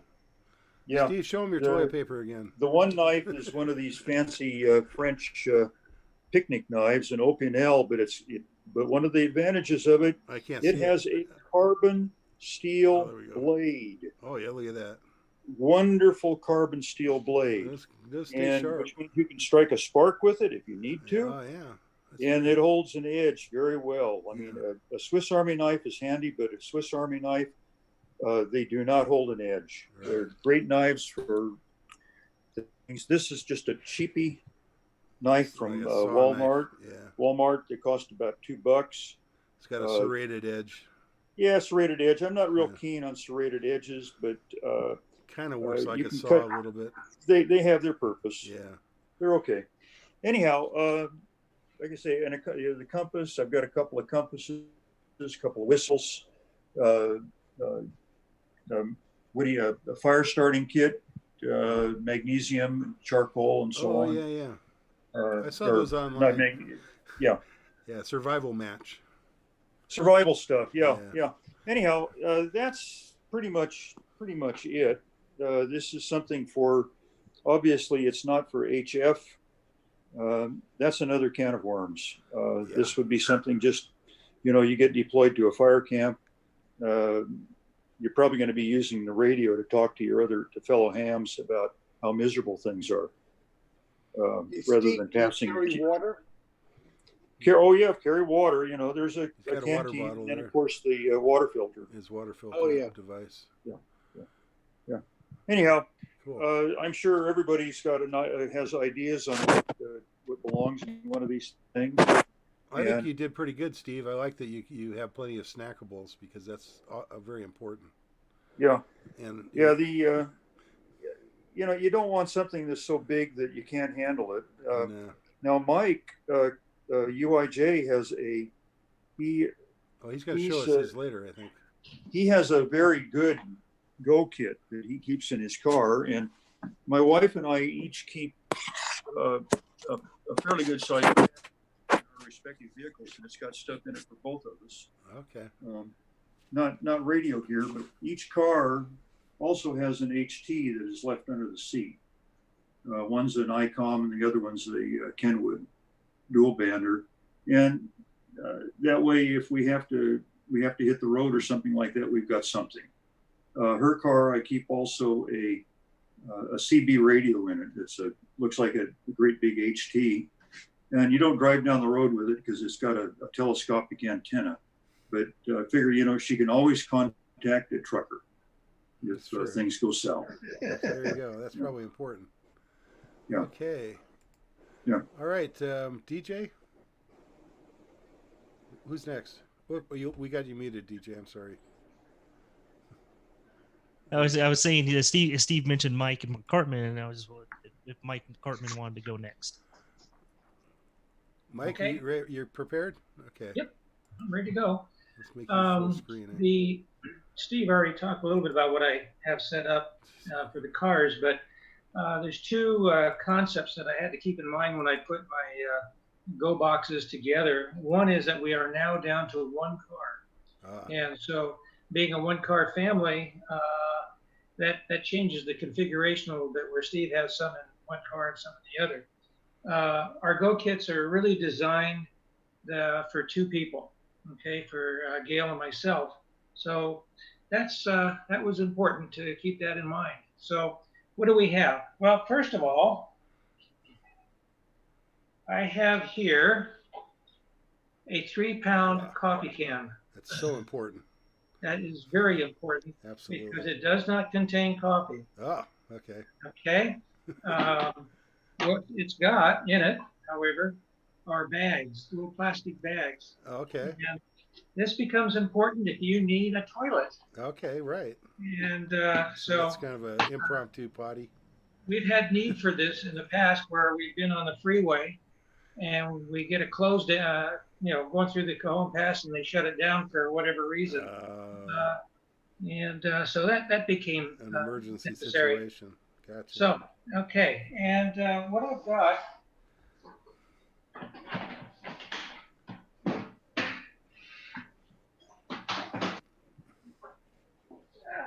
okay, so here is one bin right here. Okay, and this bin, what it has in it, first of all, are 24 bottles of water. Wow. Okay, and so we have that. And we also have 2 rolls of toilet paper. Okay. We have a set pair of tennis shoes and socks for Gail, and a pair of tennis shoes and socks for me. Plus we have in here as well 2 lightweight jackets. Okay, so those jackets, will be very important for us, I'm sure. So that's what's in this one particular bin here.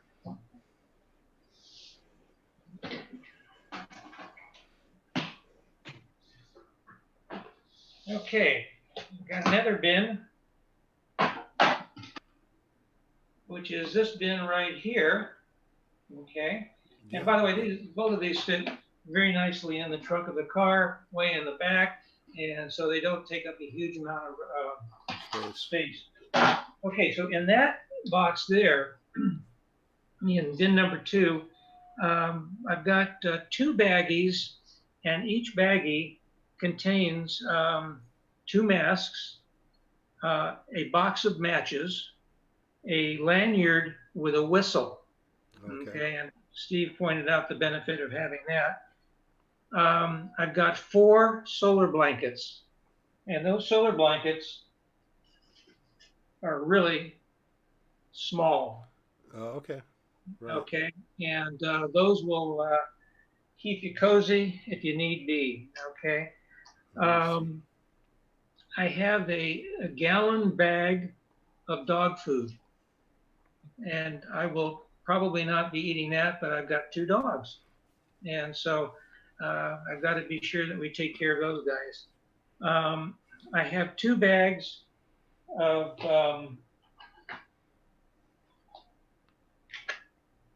chunk tuna. Oh, that's good. Okay. In water. How long does that last, Mike?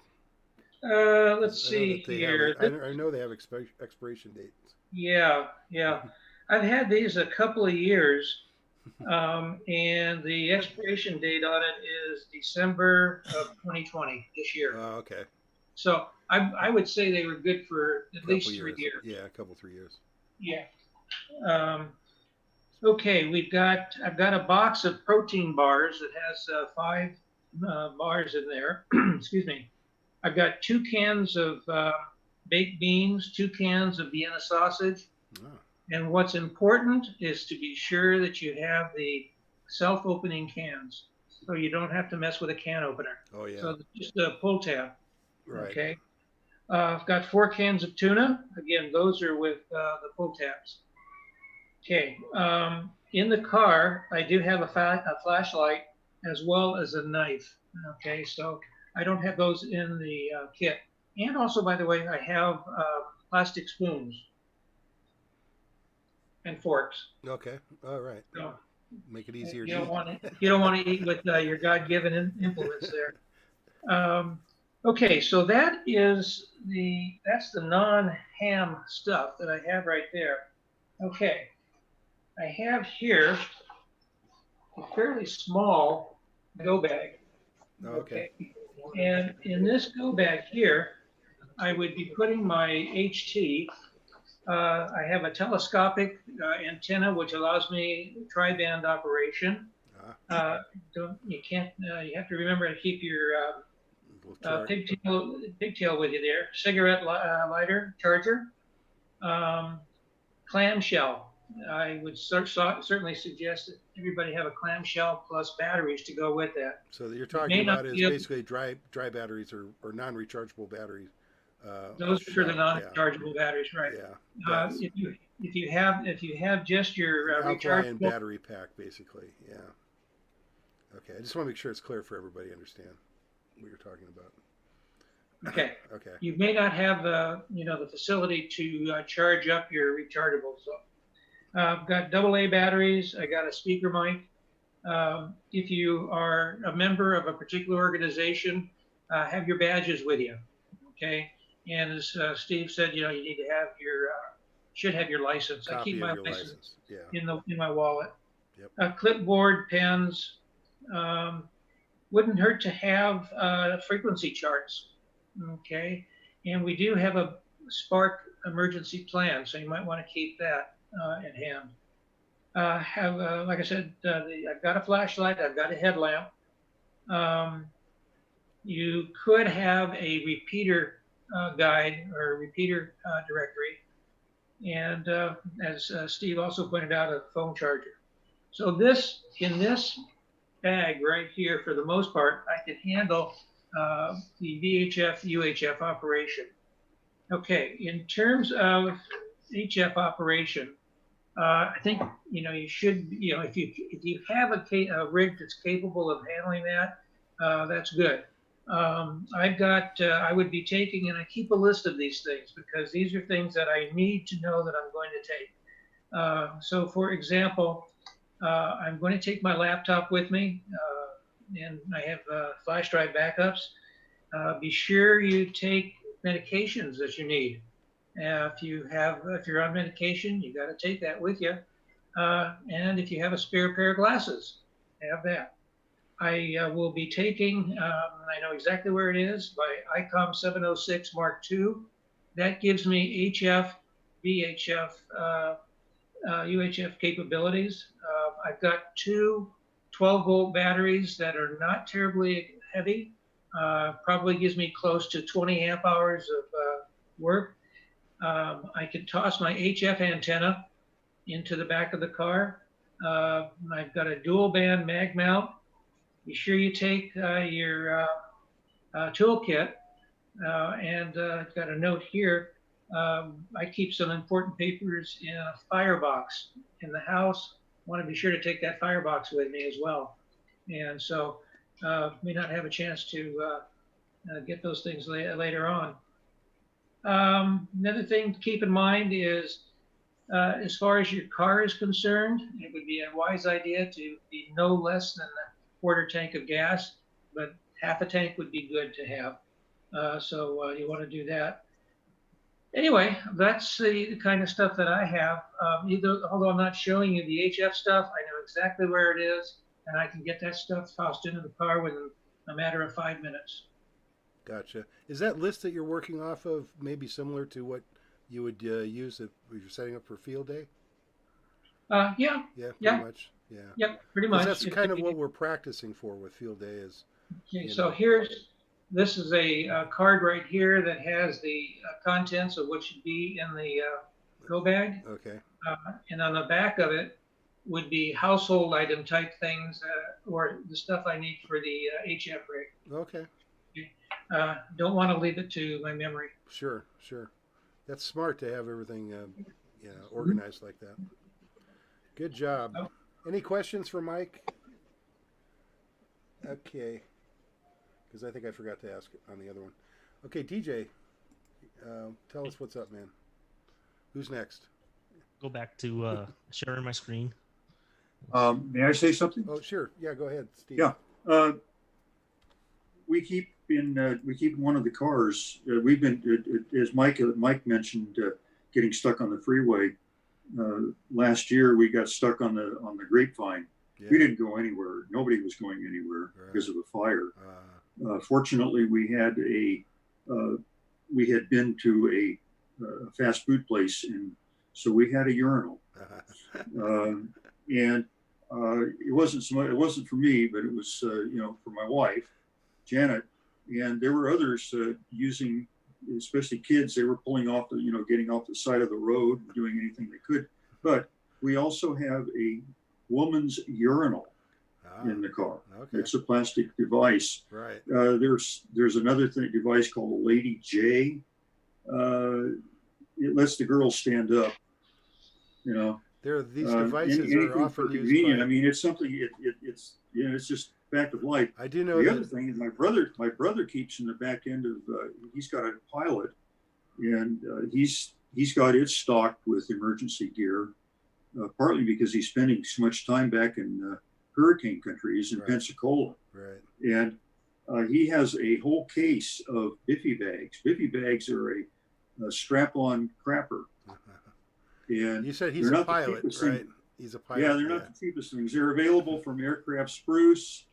I think they're probably available from ASE, which is another pilot supply outfit that sells military grade and issue stuff, like a saw, one of the cable saws. Oh, okay. They sell one that doesn't break. And you can get the military version, or you can get the civilian version. The civilian version is quite fine. It's the same thing. It just has a different kind of handle on it. Okay. Jill, in the pilot world, Jill's John is another one from Sporty's Pilot Shop and so forth. Yeah. It's made for the female. Sporty's, yeah. But it's Jill's John. That's kind of a brand name, and it works very well. Hey, those things they're important to have. Yes, important. Especially good consideration, that's for sure. I'm taking notes, guys. Thank you. No problem, Teresa. Especially at 17,000 feet when there's no bathroom aboard. Yeah. So then you're really in a fix. You're really in a fix. You want to make sure you don't miss. Okay. I didn't hear anybody kind of silently mention a PPE equipment, any kind of PPE in the go bags, like a personal protection equalizer. In these times, it would be nice to have something under the seat that kind of equalizes the playing field in case you're surrounded by somebody you didn't plan on being there to begin with. So there's something under my front seat of the car anyway. It's interesting you mentioned. Oh, you're talking Second Amendment. Oh, really? Yes. You're talking about that kind of PPE. Yeah, not the COVID-19 I was one. thinking. I seriously was thinking you're talking about masks or something. Okay. No. All right, we're talking about a different kind of protection. Yeah. Second Amendment. Okay. There you go. All right. I'll share mine real quick. Okay, my go bag, but it's in this. This is a case that I got from a Bass Pro Shop, and it's what it is. It's a duck hunting bag. Yeah. So it has some weather protection. I like the camo. It's cool. It's weatherproof. I'm sorry. Resistant, resistant. It even has plastic on the top, so I could see on the top. I could see in. Oh, okay. But it has zippers. Clear plastic top. So what I have in here on the top, right off top, I do have paper and pencil, so those things are handy right off the top. And then when I get in here, I have my power supply to my power cable with the Anderson connectors, so I can, if wherever I'm at, I can find some power. But this is for hooking into my trailer, so up front by the batteries, which what I did at field day. But if I have to, I could disconnect it here and put a different end on, and I could use alligator clips for batteries or whatever I need to. So there's some versatility there. Yep. With that. And this is for my 706. This is the radio that came from field day a few years ago. Oh, right. When you won, the one you won. The one I won. So that's what went into the go bag, and that's and this stays in my trailer at all times. That's in the top shelf, so it's never bothered or anything like that. But I have this is the cable for the antenna tuner that came with it. Okay. So inside the bag is the 706. Right. And what's nice is I do have the separation for this, the separation cable. So if I need to get a little bit further away from the batteries, I could at least get another 12 feet away. Right. So it gives me some distance. Yeah, and that 706 is just HF, right? No, it has this one has 440 and 220. Oh, it does. 2 meter and 440. Meters. Okay. Yes. I always forget because I'm not an ICOM person, but I know their later models all have UHF. Now, when they first came out, they were only 2 meters. Oh, really? Oh, I didn't know that. Interesting. Okay. And then this is the antenna tuner. It will do, I believe, anything about 5 to 1, so it will kind of correct some, but it's not going to do miracles. It won't perform miracles. It's an automatic tuner, though. It'll get it better than. Judging by the lack of knobs, it must be an automatic tuner. Yeah, and then on the side bag here, I have this is for my HT, so I could connect to a better antenna. Right. See, and this plugs right into my Kenwood. This is for my Kenwood. Right. And it would this not one's work for on my a China radio. Yeah. And this is my China radio one. This is my Bofang. There you go. So that's your Bofang adapter. So it is a mag mount. Oh. Just goes on the roof. I used this when we had the fires here. I used this out on my Saturn and sat in the garage and was listening to the firefighters on TAC 1. Cool. So kind of had some information kind of passing back and forth. Interesting. Okay. And this is my Moby Link. This will do digital as far as the WinLink. That is the email system, the WinLink, and it will do APRS, things like that. I've showed this at a few meetings, but it's inside the go bag. Okay. Because the first thing I'm going to do if there's a major emergencies, I'm going to try to get a hold of family first through email, and then I can check back. I'll tell them a time. I'll check and go from there, and then I'll work on here. But there you go. I also have like a battery backup for cell phone, so I can charge a cell phone. Oh, right. A cell phone battery charger thing. Okay. I think that's it for that pocket. Cool. And up in the front pocket, I do have pins and paper and extra things. I have some tools down in the bottom. We have a question. On the side pocket, this is my paracord for getting the antenna up in the air. Okay. And let's see. Got a switch. I put it in the bag because that way I can have something. Gotcha. Yeah, I got the dog bone insulators. I got some of those. Yeah, I just keep a handful of them in the bag, and because my antenna is speaker wire, right? Because I don't know what band I might be on. I don't know. And actually, speaker wire works amazingly well as an antenna. And I have a 4-to-1 balun in here. So, and then the pockets on the inside is where I keep the speaker wire. So it's in this pocket here. Mm-hmm. And I have some more, power cable. Then I have a few bits of coax in here with got a multimeter. Okay. Definitely have some bits of coax and things like that. Right. Connectors, extra connectors. So this just stays in my trailer at all times. Now my trailer does have 100 gallons of water, and we keep it stocked full of emergency food and things like that. When I get a little bit further into the meeting, I'll talk about what happened during the fire. Oh, okay, cool. So, is there another person that's going to show us their kit? No.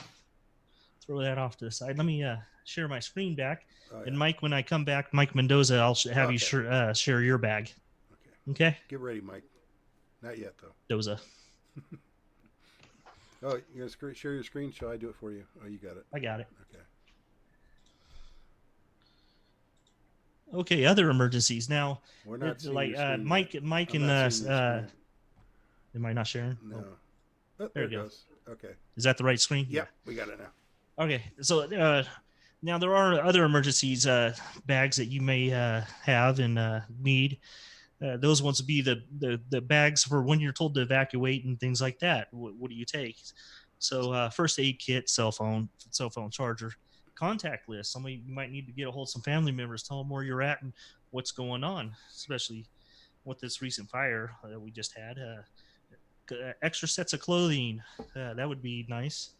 have some extra clothing, a crank style flashlight, whistle, a crank style battery operated radio for, again, receiving news and information that may be particular to your emergency that you're having, a copy of your passport, driver's license, insurance, and other important documents. Cash, they recommend $1 bills and some quarters. That way, when you go into a store and maybe you don't have to pay $5 for a bottle of water, you could pay a couple bucks. So you could act like you don't have enough change in case they're like the power's Yeah. out or something. They might not be Yes. able to make change. Yeah, it's always good you to know. be prepared that way. Yeah.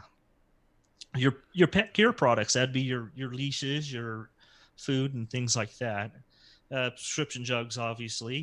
Definitely want to have your prescription drugs, your prescription sunglasses and eyeglasses and contact lenses, and food and water. All right, let's go to Mike. Let me Is stop that your dune sharing buggy? my screen. Is that your race car? Yeah, I'll talk about that in a second. I got to figure out how to stop sharing. There we go. Okay. All right, Mike. Mike's neck. Mike Okay. does, Unlike the usual Go kits, CERT kits are different. They reflect their mission. CERT's mission is urban search and rescue, basic first aid, and fire suppression. They don't give us anything for fire suppression in the bag, but it's missing a lot of the personal stuff that you would find in a regular Go kit. There's very little food or water. You find that there are no personal records or prescription medications. You won't see an extra set of clothes because you should be working in your own neighborhood, and you won't see any spare cash or credit card. You won't be spending any money in your own neighborhood. Doing light search and rescue, you could be inspecting homes for damage. It may be a construction zone, and at that you'll be wearing a hard hat, and then you got knee pads. you got your high visibility vest, right? Heavy duty gloves. Yeah, I got a vest in here too. I've got a cert certificate. I've got this stuff Yeah. too. It's good And stuff. then Except the vest doesn't fit. they give you a multi tool. Yeah, mine doesn't either. A multi tool, duct tape for quick repairs, and there's a roll of caution tape. Oh yeah. Let me see. There's a small bag of first aid supplies. In there, there's scissors, tape, gauze, latex gloves, peroxide, and there's an N95 mask, but my wife borrowed it to look at for the COVID, and she's got it around the house here somewhere, but I don't know where. Wow, they actually have an N95 in there, huh? I don't Yeah, remember that. Maybe I should check my go bag. I might have forgotten about that. Yeah, so basically, you guys, certain members are asked to perform basic first aid Right. by bandaging, applying sprints, and triaging the residents. Certain members are asked to do these things to stabilize the situation until first responders arrive. They will probably be too busy to need a can opener or a deck of cards. This very stripped down version of a Go kit may be enhanced by keeping the additional supplies in another bag, hopefully in the same place. And one of the things there was in my kit were those breakable light glow lights. Yeah, I got one of those. Yeah. Here's a gas shut off. Oh yeah, gas shut off switch. That's good. Here's a nice big pry bar. I have one of those too. Wow, nice. Mm. They didn't supply that stuff for you, did they? I didn't get a pry bar. I feel like I missed out. The gas one they did. I'm not sure about the pry bar. Yeah, I think I got a gas bar too, a gas switch. Yeah. Yeah, that's cool. Yeah. Okay. Any questions for Mike? I'm looking over here at the rest of the group. Nobody's waving their hand. Okay. All right. Thanks, Mike. You're welcome. DJ, I guess it's back to you, buddy. Okay, a few weeks ago when we had the apple fire here, the first day I was kind of out there looking, trying to figure out where it was, and thought it's never going to make it over here. They'll have it out. And the next day I wake up and I look up and I didn't see no smoke and didn't think nothing of it and said, well, they got it out. Okay. Well, I went to Arrowhead and did a job, and I get back in my truck and my phone started dinging and everything else. And I seen I had 4 or 5 different text messages and a missed phone call. And I'm going, wow, what's going on? I look, and one of them was from Ed, and he goes, are you getting evacuated? And I go, uh-oh. And then my wife started calling me saying, I just got a notice saying we're getting evacuated. So I start driving down the hill, and then I could see the smokes, and I pulled over and I called Ed. I go, Ed was the one. I said, okay, he's probably the one with the most reliable information. I better call Ed. So I called Ed, and I said, Ed, what's the story? What's going on? He goes, well, they're evacuating from north of Wilson. And I go, well, that's me. So I go, how long does this order go out? And he goes, about 15 minutes ago. I'm helping my son evacuate right now. So then I see the smoke, and I'm realizing, wow, this thing blew up real quick. So I call my wife, and I nonchalantly say, let's just grab some things together and, get it loaded up in the trailer. I'll be home with the truck here in a few minutes. And I hang up the phone, and I call my brother-in-law. I go, hey, she's going to probably be freaking out. Get your car trailer ready. I'm going to have to probably unload a bunch of these off-road vehicles somewhere, get them out of my garage, and hopefully they don't have roadblocks. At that point, I didn't know if they had roadblocks up or anything like that. Right. So I finally get home, and there's no roadblocks. I'm going, interesting. So I get home, and I go on the. I talked to my neighbor and said, "Okay, don't park there. I need to get my trailer out just in case." And they were loading up their items, and we're getting out of the way. So they agreed not to park in front of my trailer so I could get it out. And my wife had already done what she was supposed to do, gathering up some things. And one thing she realized is we keep a lot of clothes in our trailer for the emergencies. Well, the kids have grown since the last time she's done that. Well, she real quick ran upstairs, grabbed a whole handful of clothes, and got them into the trailer. Yeah, but I wanted the sheriff. She kind of already knew instinctively what to grab because we've talked about it before. Right.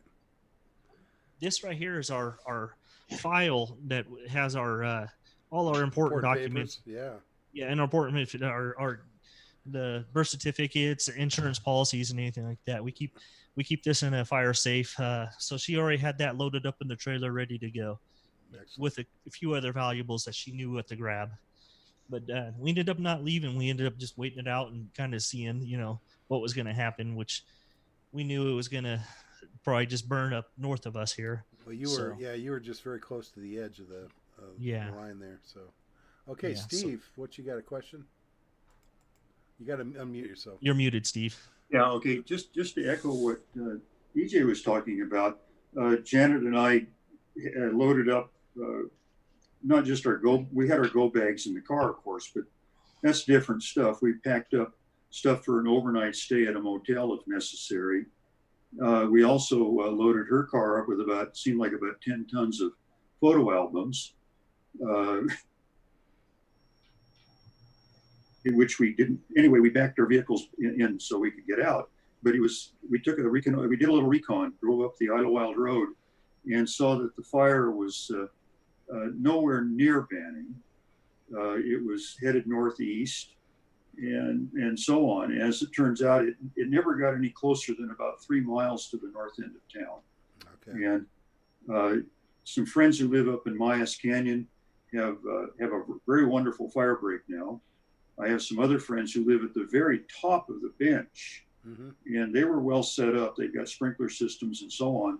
The fire took out the last house on the bench. They're fine. But anyway, the cops came around to the house. They were knocking on door to door, and he was a deputy, sheriff deputy, and he asked if we were going to shelter in place, not evacuate, but shelter in place. And I thought, well, we might. I just said, it depends on what we see. But when they kept this up for 3 days, I think the county lost credibility because, we don't need to be on it. It should have been a warning, just a heads up, pack and be ready to go. Right. Instead, it was a mandatory evacuation. They just went to number 3 right off the bat. And I spoke with a retired fire chief about it, and he said, same thing. He said it never should have been done that way. The other thing was the emergency alert that came in. And it comes in on your cell phone. We all get them. Sounds like the klaxon horn. You don't want it in the middle of the night or you're never going to get back to sleep. Right. But if you don't look at that thing right now, You'll never see it again. I noticed that about those. Yes. Yeah, it vanishes. Now the city sends the same notice out as a text message, which you can look at and keep it. If you need to forward it to somebody, fine.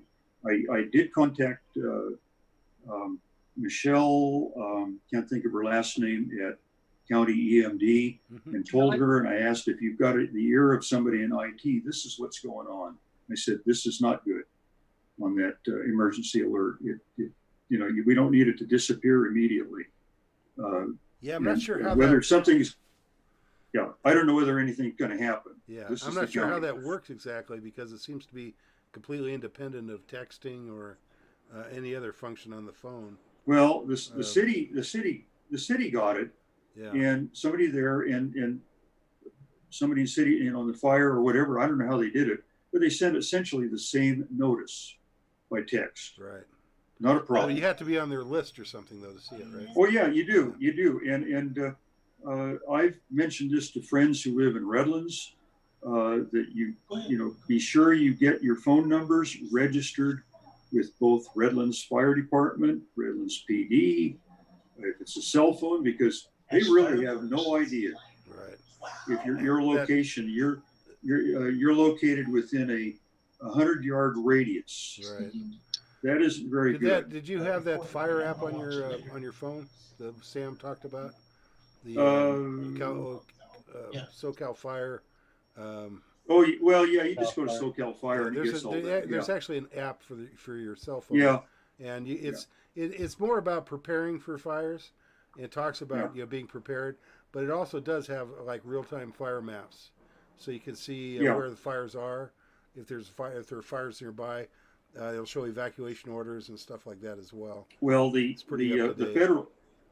federal site InsaWeb has that information too. There you go. Anyway, but as DJ was talking about papers, we didn't take it out. We have a fire safe. We just took the fire safe with us. Gotcha. That was the easiest thing to do, and other things. But it's always evolving. What Mike had to say, I like that about CERT, because the mission is different. Yeah, absolutely. And I have a CERT bag. Even without CERT, it sounds like you would want to have multiple go bags. You'd have one maybe for general stuff, one for your radio stuff. You have to organize, but you're going to have to, because you got to consider things like, people grow out of clothes. People, you have to update your bag periodically. Maybe you have a different HT than you had before. You got to change your accessories. You just have to make sure that your go bag's up to date, as well as everything else. Okay, Mike. Yeah. UIJ. Hey, hold on, Steve. Go, Mike, for a sec. Go ahead, Mike. Okay. One of the things, I don't know how many people organize in terms of passwords for their computer. Oh, yeah. I've got a 8.5 by 11 sheet of all necessary passwords for various sites that I would have to go to. And what would happen if we had to evacuate and be out of here, and if I forgot that particular sheet and it got burnt, I'd be in deep doo-doo. And so one of the things that I would recommend is that have your sheet, and I've got, showing you content, I've got that much of it's all on the other side. Right, okay. So you got a password list basically on one sheet. I would take that sheet has 2 columns from top to bottom. I would take a picture of that sheet with your phone. There you go. And if you do that and keep that on your as a photo on your phone, you'll always have your passwords with you, no matter where you go. And so, and if your computer gets fried in the process, you can go to some other computer and use that to get into very necessary sites. The only thing about that would be bad if somebody gets your cell phone, you're screwed. Yeah, well I backed mine up to a. However, I do have my cell phone locked. Yeah, the other thing to consider is there are applications for that. There's like LastPass. There are other applications. If the house is on fire, I grab this book. This is years worth of passwords, information, and so forth.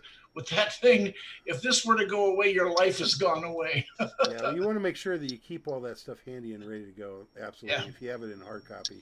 And like I say, There are apps for that, just so you know. Okay, I'm sorry, Steve. Go ahead.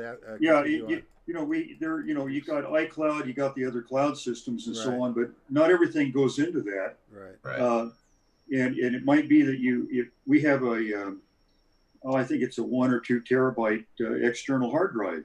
You can stick that in. You can grab that. You know, if the computer fries, well, so what? Yeah. You got that. But I keep all of the passwords in my phone. And if I get near my iPad, if I make a change in it and open it up, it gets changed there. It gets changed in the computer too. It makes it interesting. And, you got CDs and so on that you might want to pack into the fire safe or get them out. I mean, we could have an entire day of this, I think. That's true. I think it sounds like there can almost be unlimited amounts of different go packs for different, reasons. I mean, I'm just thinking you might have a computer go pack, for example, a separate go pack for your computer, or maybe one, just a thought anyway. Okay, who was that? Ron? Ron, a question. Ron, go ahead. Yeah. Hey, Dave, just to add to what DJ said about the evacuation orders. Yes. When it first came out, they didn't specify where north of Wilson, but it was east of Sunset. But it didn't tell you that on the text message. So we had people in here going crazy thinking they had to. You thought you had to evacuate. Yeah, well, I was listening to my scanner. I was hearing AirTag and all that stuff. So You're just slightly west of DJ or something, right? Or you? Yeah, just west, right across the street from the fire station. Oh, that's right. That's right. Okay. Interesting. But yeah, it wasn't getting that close. Is there anybody else with comments about the fire or their go pack right now? Okay. By the way, if you want information about fires, you can always contact Sam because he's up on these kinds of things. All right. Let's see, DJ, what's up, man? Where are we at? Okay, I want to talk about getting caught unprepared. Wish Ed was here because he saved my skin. Let me share my screen here. Okay. So me and Ed went out to the desert. I took Cam and he took his family, and he had his granddaughters with him. And what you're looking at here is the back of my rail here, and this is a trunk. Let's see here. There it is. So that's with it open, and that's the stuff that's inside. That's kind of like a go kit I have. What I had happen is that we loaded up to go on a ride, and we put Ed's grandkids, 2 granddaughters, in the back of this sandrail with me. I had Cam up front with me, and we went about I want to say about 3 miles, and lo and behold, my front tire was low. Uh-oh. Yeah, and what was missing here out of the pack was my valve stems here. That's what was missing. So that's a picture of them back in there where they should go. Where they were in the trailer 3 miles away. Ooh. So yeah, so that Ed saved me. So Ed happened to have one, and we got it put back in there. And I did have a compressor with me. I strapped a compressor onto the front of the rail. So we had a compressor, and we aired it back up. And this tire is a tube. There's a tube in this. This is a tractor tire. Wow. With a tube inside. So yeah, I didn't think the tire would have a hole, or the tube would have a hole in it. So that we quickly traced it down to this little guy here and got it replaced. So that's just something to, when you think you have it all, you probably don't have it all. That was the key to I don't this think I've seen a tire repair kit in so many years. Yeah, I had one in the, let's see, I don't know if I could go back previous. Yeah, but there's my tire repair kit over here on this side. Yeah. Okay, yeah, I see that. Uses the strips. But that's not going to patch tubes. That will do just the rear tires, the pneumatic tires. So is that a Volkswagen distributor cap? Yeah. Yes, it is. It has a Volkswagen engine in it. Yeah. I recognize it. Okay, cool. That was my being caught unprepared. Well, that's, it's always important that you check these things all the time. Make sure you got everything you think you do in your kits. Anybody else with questions or comments? For DJ? No? Okay. DJ, where are we at? We got any more? We're good? That's it. That's all I got. Well, we got 15 minutes. Oh, go ahead. Steve has something. Steve's got one thing I'd like to mention. Sure. well, a couple things. A couple of weeks ago, my Janet's son Eric came up, and we refloored the family room, and then he helped me put in a couple of windows here in the front bedroom. Well, he's a chemistry student at UCSD. Guess what has got his interest? Ham radio. Oh. So as a chemistry student? Yeah. Anyway, I thought you were going to say beer brewing or something. Yeah, gonna get him going on getting his license, and I think there's probably a club there on campus. Getting going with that. His dad was a ham, but I don't think he's been practicing ham for about 20 years. So anyway, things have changed a lot since then. So we're going to see what we can do to get him going in ham radio. And he lives in San Diego. Okay. So I think it's important, especially since living in a city. It's a good thing to have. Anyway, I just wanted to mention that. I do want to thank everybody that did help present tonight. Thank you. I appreciate it. Yes, thanks to everybody. Applause for everybody that presented, and for DJ. Thank you. Yay, DJ. Okay. All right. Well, I don't know. We got another 15 minutes. Do we have anybody that has any questions or comments? I started to take some notes. I had a kind of a brainstorm. Whoops. I hate that thing. I guess I opened the wrong notepad. Anyway, let me bring it back up again. Hold on. Yes. So my note says, oh yes, radio programming. You mentioned, I think it was DJ, mentioned something about, or I don't know who it was. Anyway, earlier on we were talking about being prepared to reprogram your radio in the case of the need for RACES or some other organization that needs you to be on a certain frequency, something you don't have on your radio. So I think it's really important people know how to program their radios. And I'm wondering if there would be an interest in maybe like a general meetup. It's like talking about radio programming in general and the different ways you can program your radio and something like that. Is there interest in that?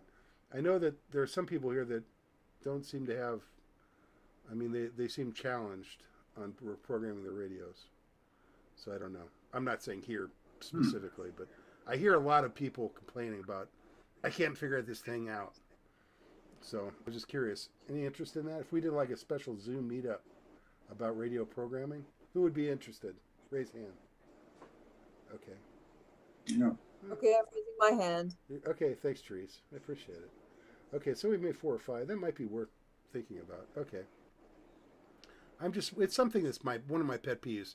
I every time we change something like, oh, we're going to be on a different UHF frequency for the net, I get a lot of grief on people saying, oh no, I got to change my radio.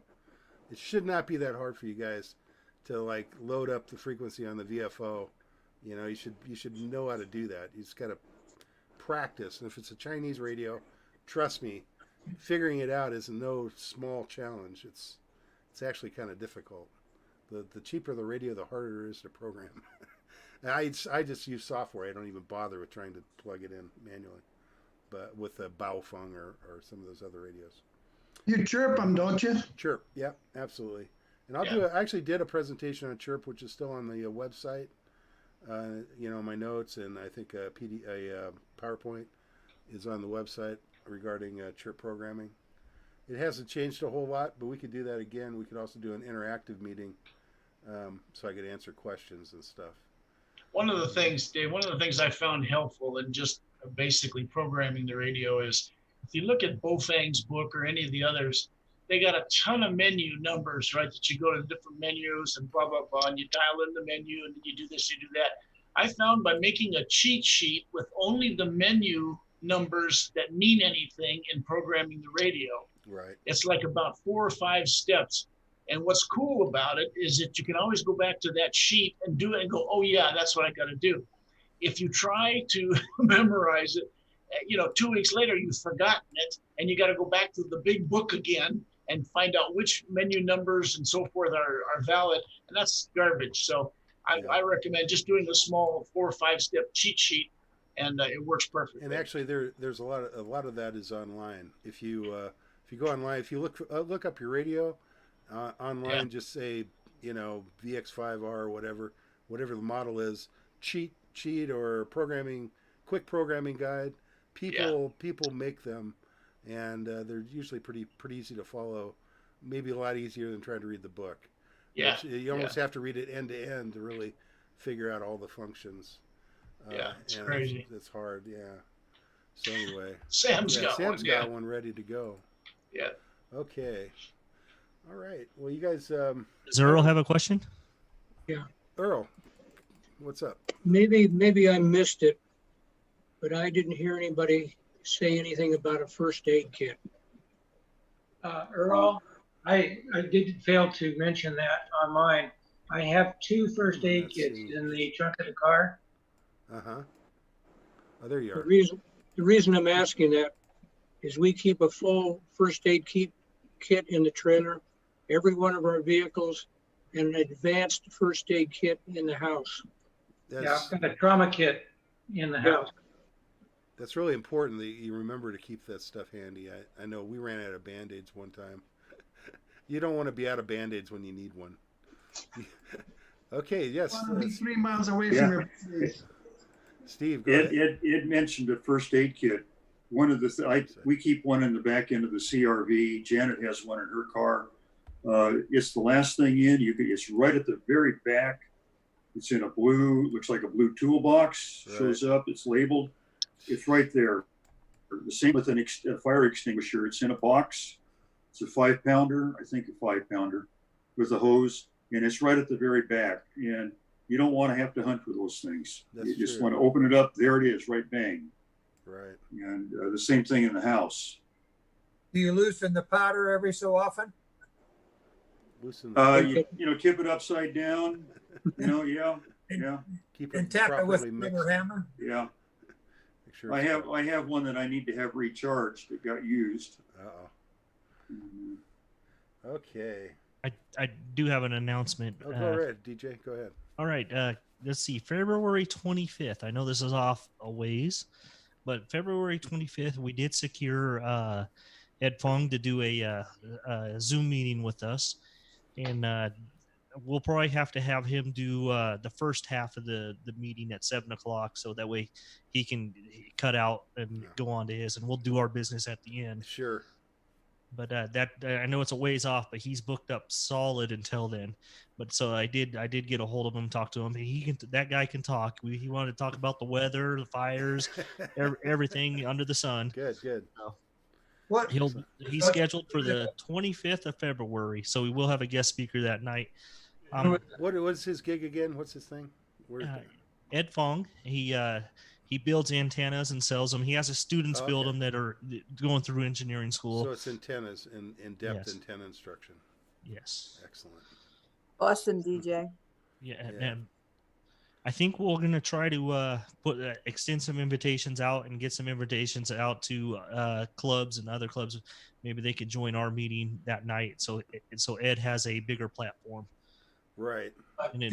DJ, what's the name of the guy again? Slowly, phonetically, the bass is driving everything out. I'm sorry, Ed Fong. That's Ed. Ed. Delta Delta. Echo Delta. Echo Delta. Sorry. There you go. I'm sorry, I'm not picking up his last name. Ed Fong. F-O-N-G. F-O-N-G? Fong, right? Yeah. Yeah. Common spelling. Okay, so and Ed is he's booked up every day practically. I mean, of his free time is booked until February. Imagine that's it must be pretty interesting stuff. Yeah, the first thing he said was because of COVID, everybody started calling him because they went to Zoom meetings. So that's what happened. Right. Okay. If anybody knows of any other hams that might be giving us presentations or giving out presentations, I don't know. I'm thinking of like Gordon West. He's probably booked solid as well. But we could come up with other programs that would be really neat. So if you guys have any ideas, let me know. Send an email to Jeff, and then we can talk about it. And So a long time ago, we had Mike Ward. I don't know if he would still be doing that or not. yeah, that might be something. Maybe we could contact him and see if he could still do something like that. Yeah, that was really He's a interesting. really good guy. Yeah, he's involved with search and rescue with the county of San Bernardino, I believe it was. Really good guy. Okay. Any other ideas for programs? I did have a member mention at one of the donut meetings that they were interested in your DMR. Okay. Might want to do one on DMR. We probably should. I'm trying to assemble everything. It's really, there's a lot to it. And you talk about the code plug on your radio, which is just really a lot of data that you have to you plug in there, and just I mean, the most basic stuff is just your call sign and your number, your assigned DMR number. But then there are, like everybody else, you want to put them on your radio too. So it's a huge database of like up to 200,000 people that are on your radio, so that when you receive their signal, you can see who they are. It's very, very clever. But that's what the code plug's all about. It's just loading information about the frequencies of the repeaters you might talk on, the frequencies of the hotspots, or however you're talking into the DMR. All has to be programmed in. Various channels, program, and also groups have to be created, channel groups, so that you can select the different channels. And it's very complicated. There's a lot to it. So we can definitely talk about that. We can also talk about the Pi-Star. The Pi-Star, I'll put myself up on the screen. The Pi-Star is the device that allows you to connect to the internet at home for DMR access without, you know, basically make your own repeater, home repeater, and it's really not expensive. It's like under $100 you can do it yourself. So it's pretty neat stuff. I'll be putting out some videos. Yes, go ahead, Earl. Does anybody do D-Star besides myself? D-Star is another mode like DMR, and actually there's a way with these hotspots you can actually do conversion from DMR to what do you call it? I'm sorry, D-Star. D-Star, right? D-Star. That's what Pi-Star actually will allow you to convert formats from one to the other. In other words, I can use my DMR radio and then connect to D-Star because Pi-Star has a translation built in. I have not figured that part of it out yet because there's so much involved. It's just there's a lot to it. I do D-Star every once in a while. Every once in a while I'll get on there and do it. I have the icon that will do it here. I thought it was comical. I was talking to a guy in Ireland, and he says, "Oh, you're in that highly regulated state, are you?" And I said, "Yes, we are." He says, "The only regulations we have is we're limited to 3 pints." That's I like his place. Yeah. Yeah. It's probably a smart regulation. Okay. Any other questions or comments? I'm still on my first pint, so I've been good. All right. I guess we'll go ahead and end this thing since it's 9 o'clock. So thanks everybody for participating. This meeting has been recorded on the let's go back to gallery view, back on YouTube. On YouTube? Yep. So if you look at our YouTube channel, if you want to watch it over again, you can. I don't know, for whatever reason. Is there any way to obliterate, to take ourselves off of this, so we're not incriminating ourselves? No, you forget it, Steve. We're public now. Besides, we're on Zoom, so you got to figure we're screwed. The CCP has watched every part of this and dissected it completely. Yeah. Anyway, All right, guys, I'm out of here, guys. Good night, everybody. All right, good night, guys. 7:38. Dave, thanks. No problem. Thank you, Dave. guys. Thank you, everybody. I appreciate Good night. everybody. We had a pretty good meeting. I love it. This is great. Thanks, guys. I'm going to go ahead and leave. I guess I actually made DJ the meeting organizer. Oh, well. See you guys later. 7:3. All right. So, as my meeting is being converted to a viewable format, so I have a backup here on Zoom. But I'm going to go ahead and end this stream as well. So thanks for watching our SPARC meeting, and 7-3 everyone. Talk to you later. End stream.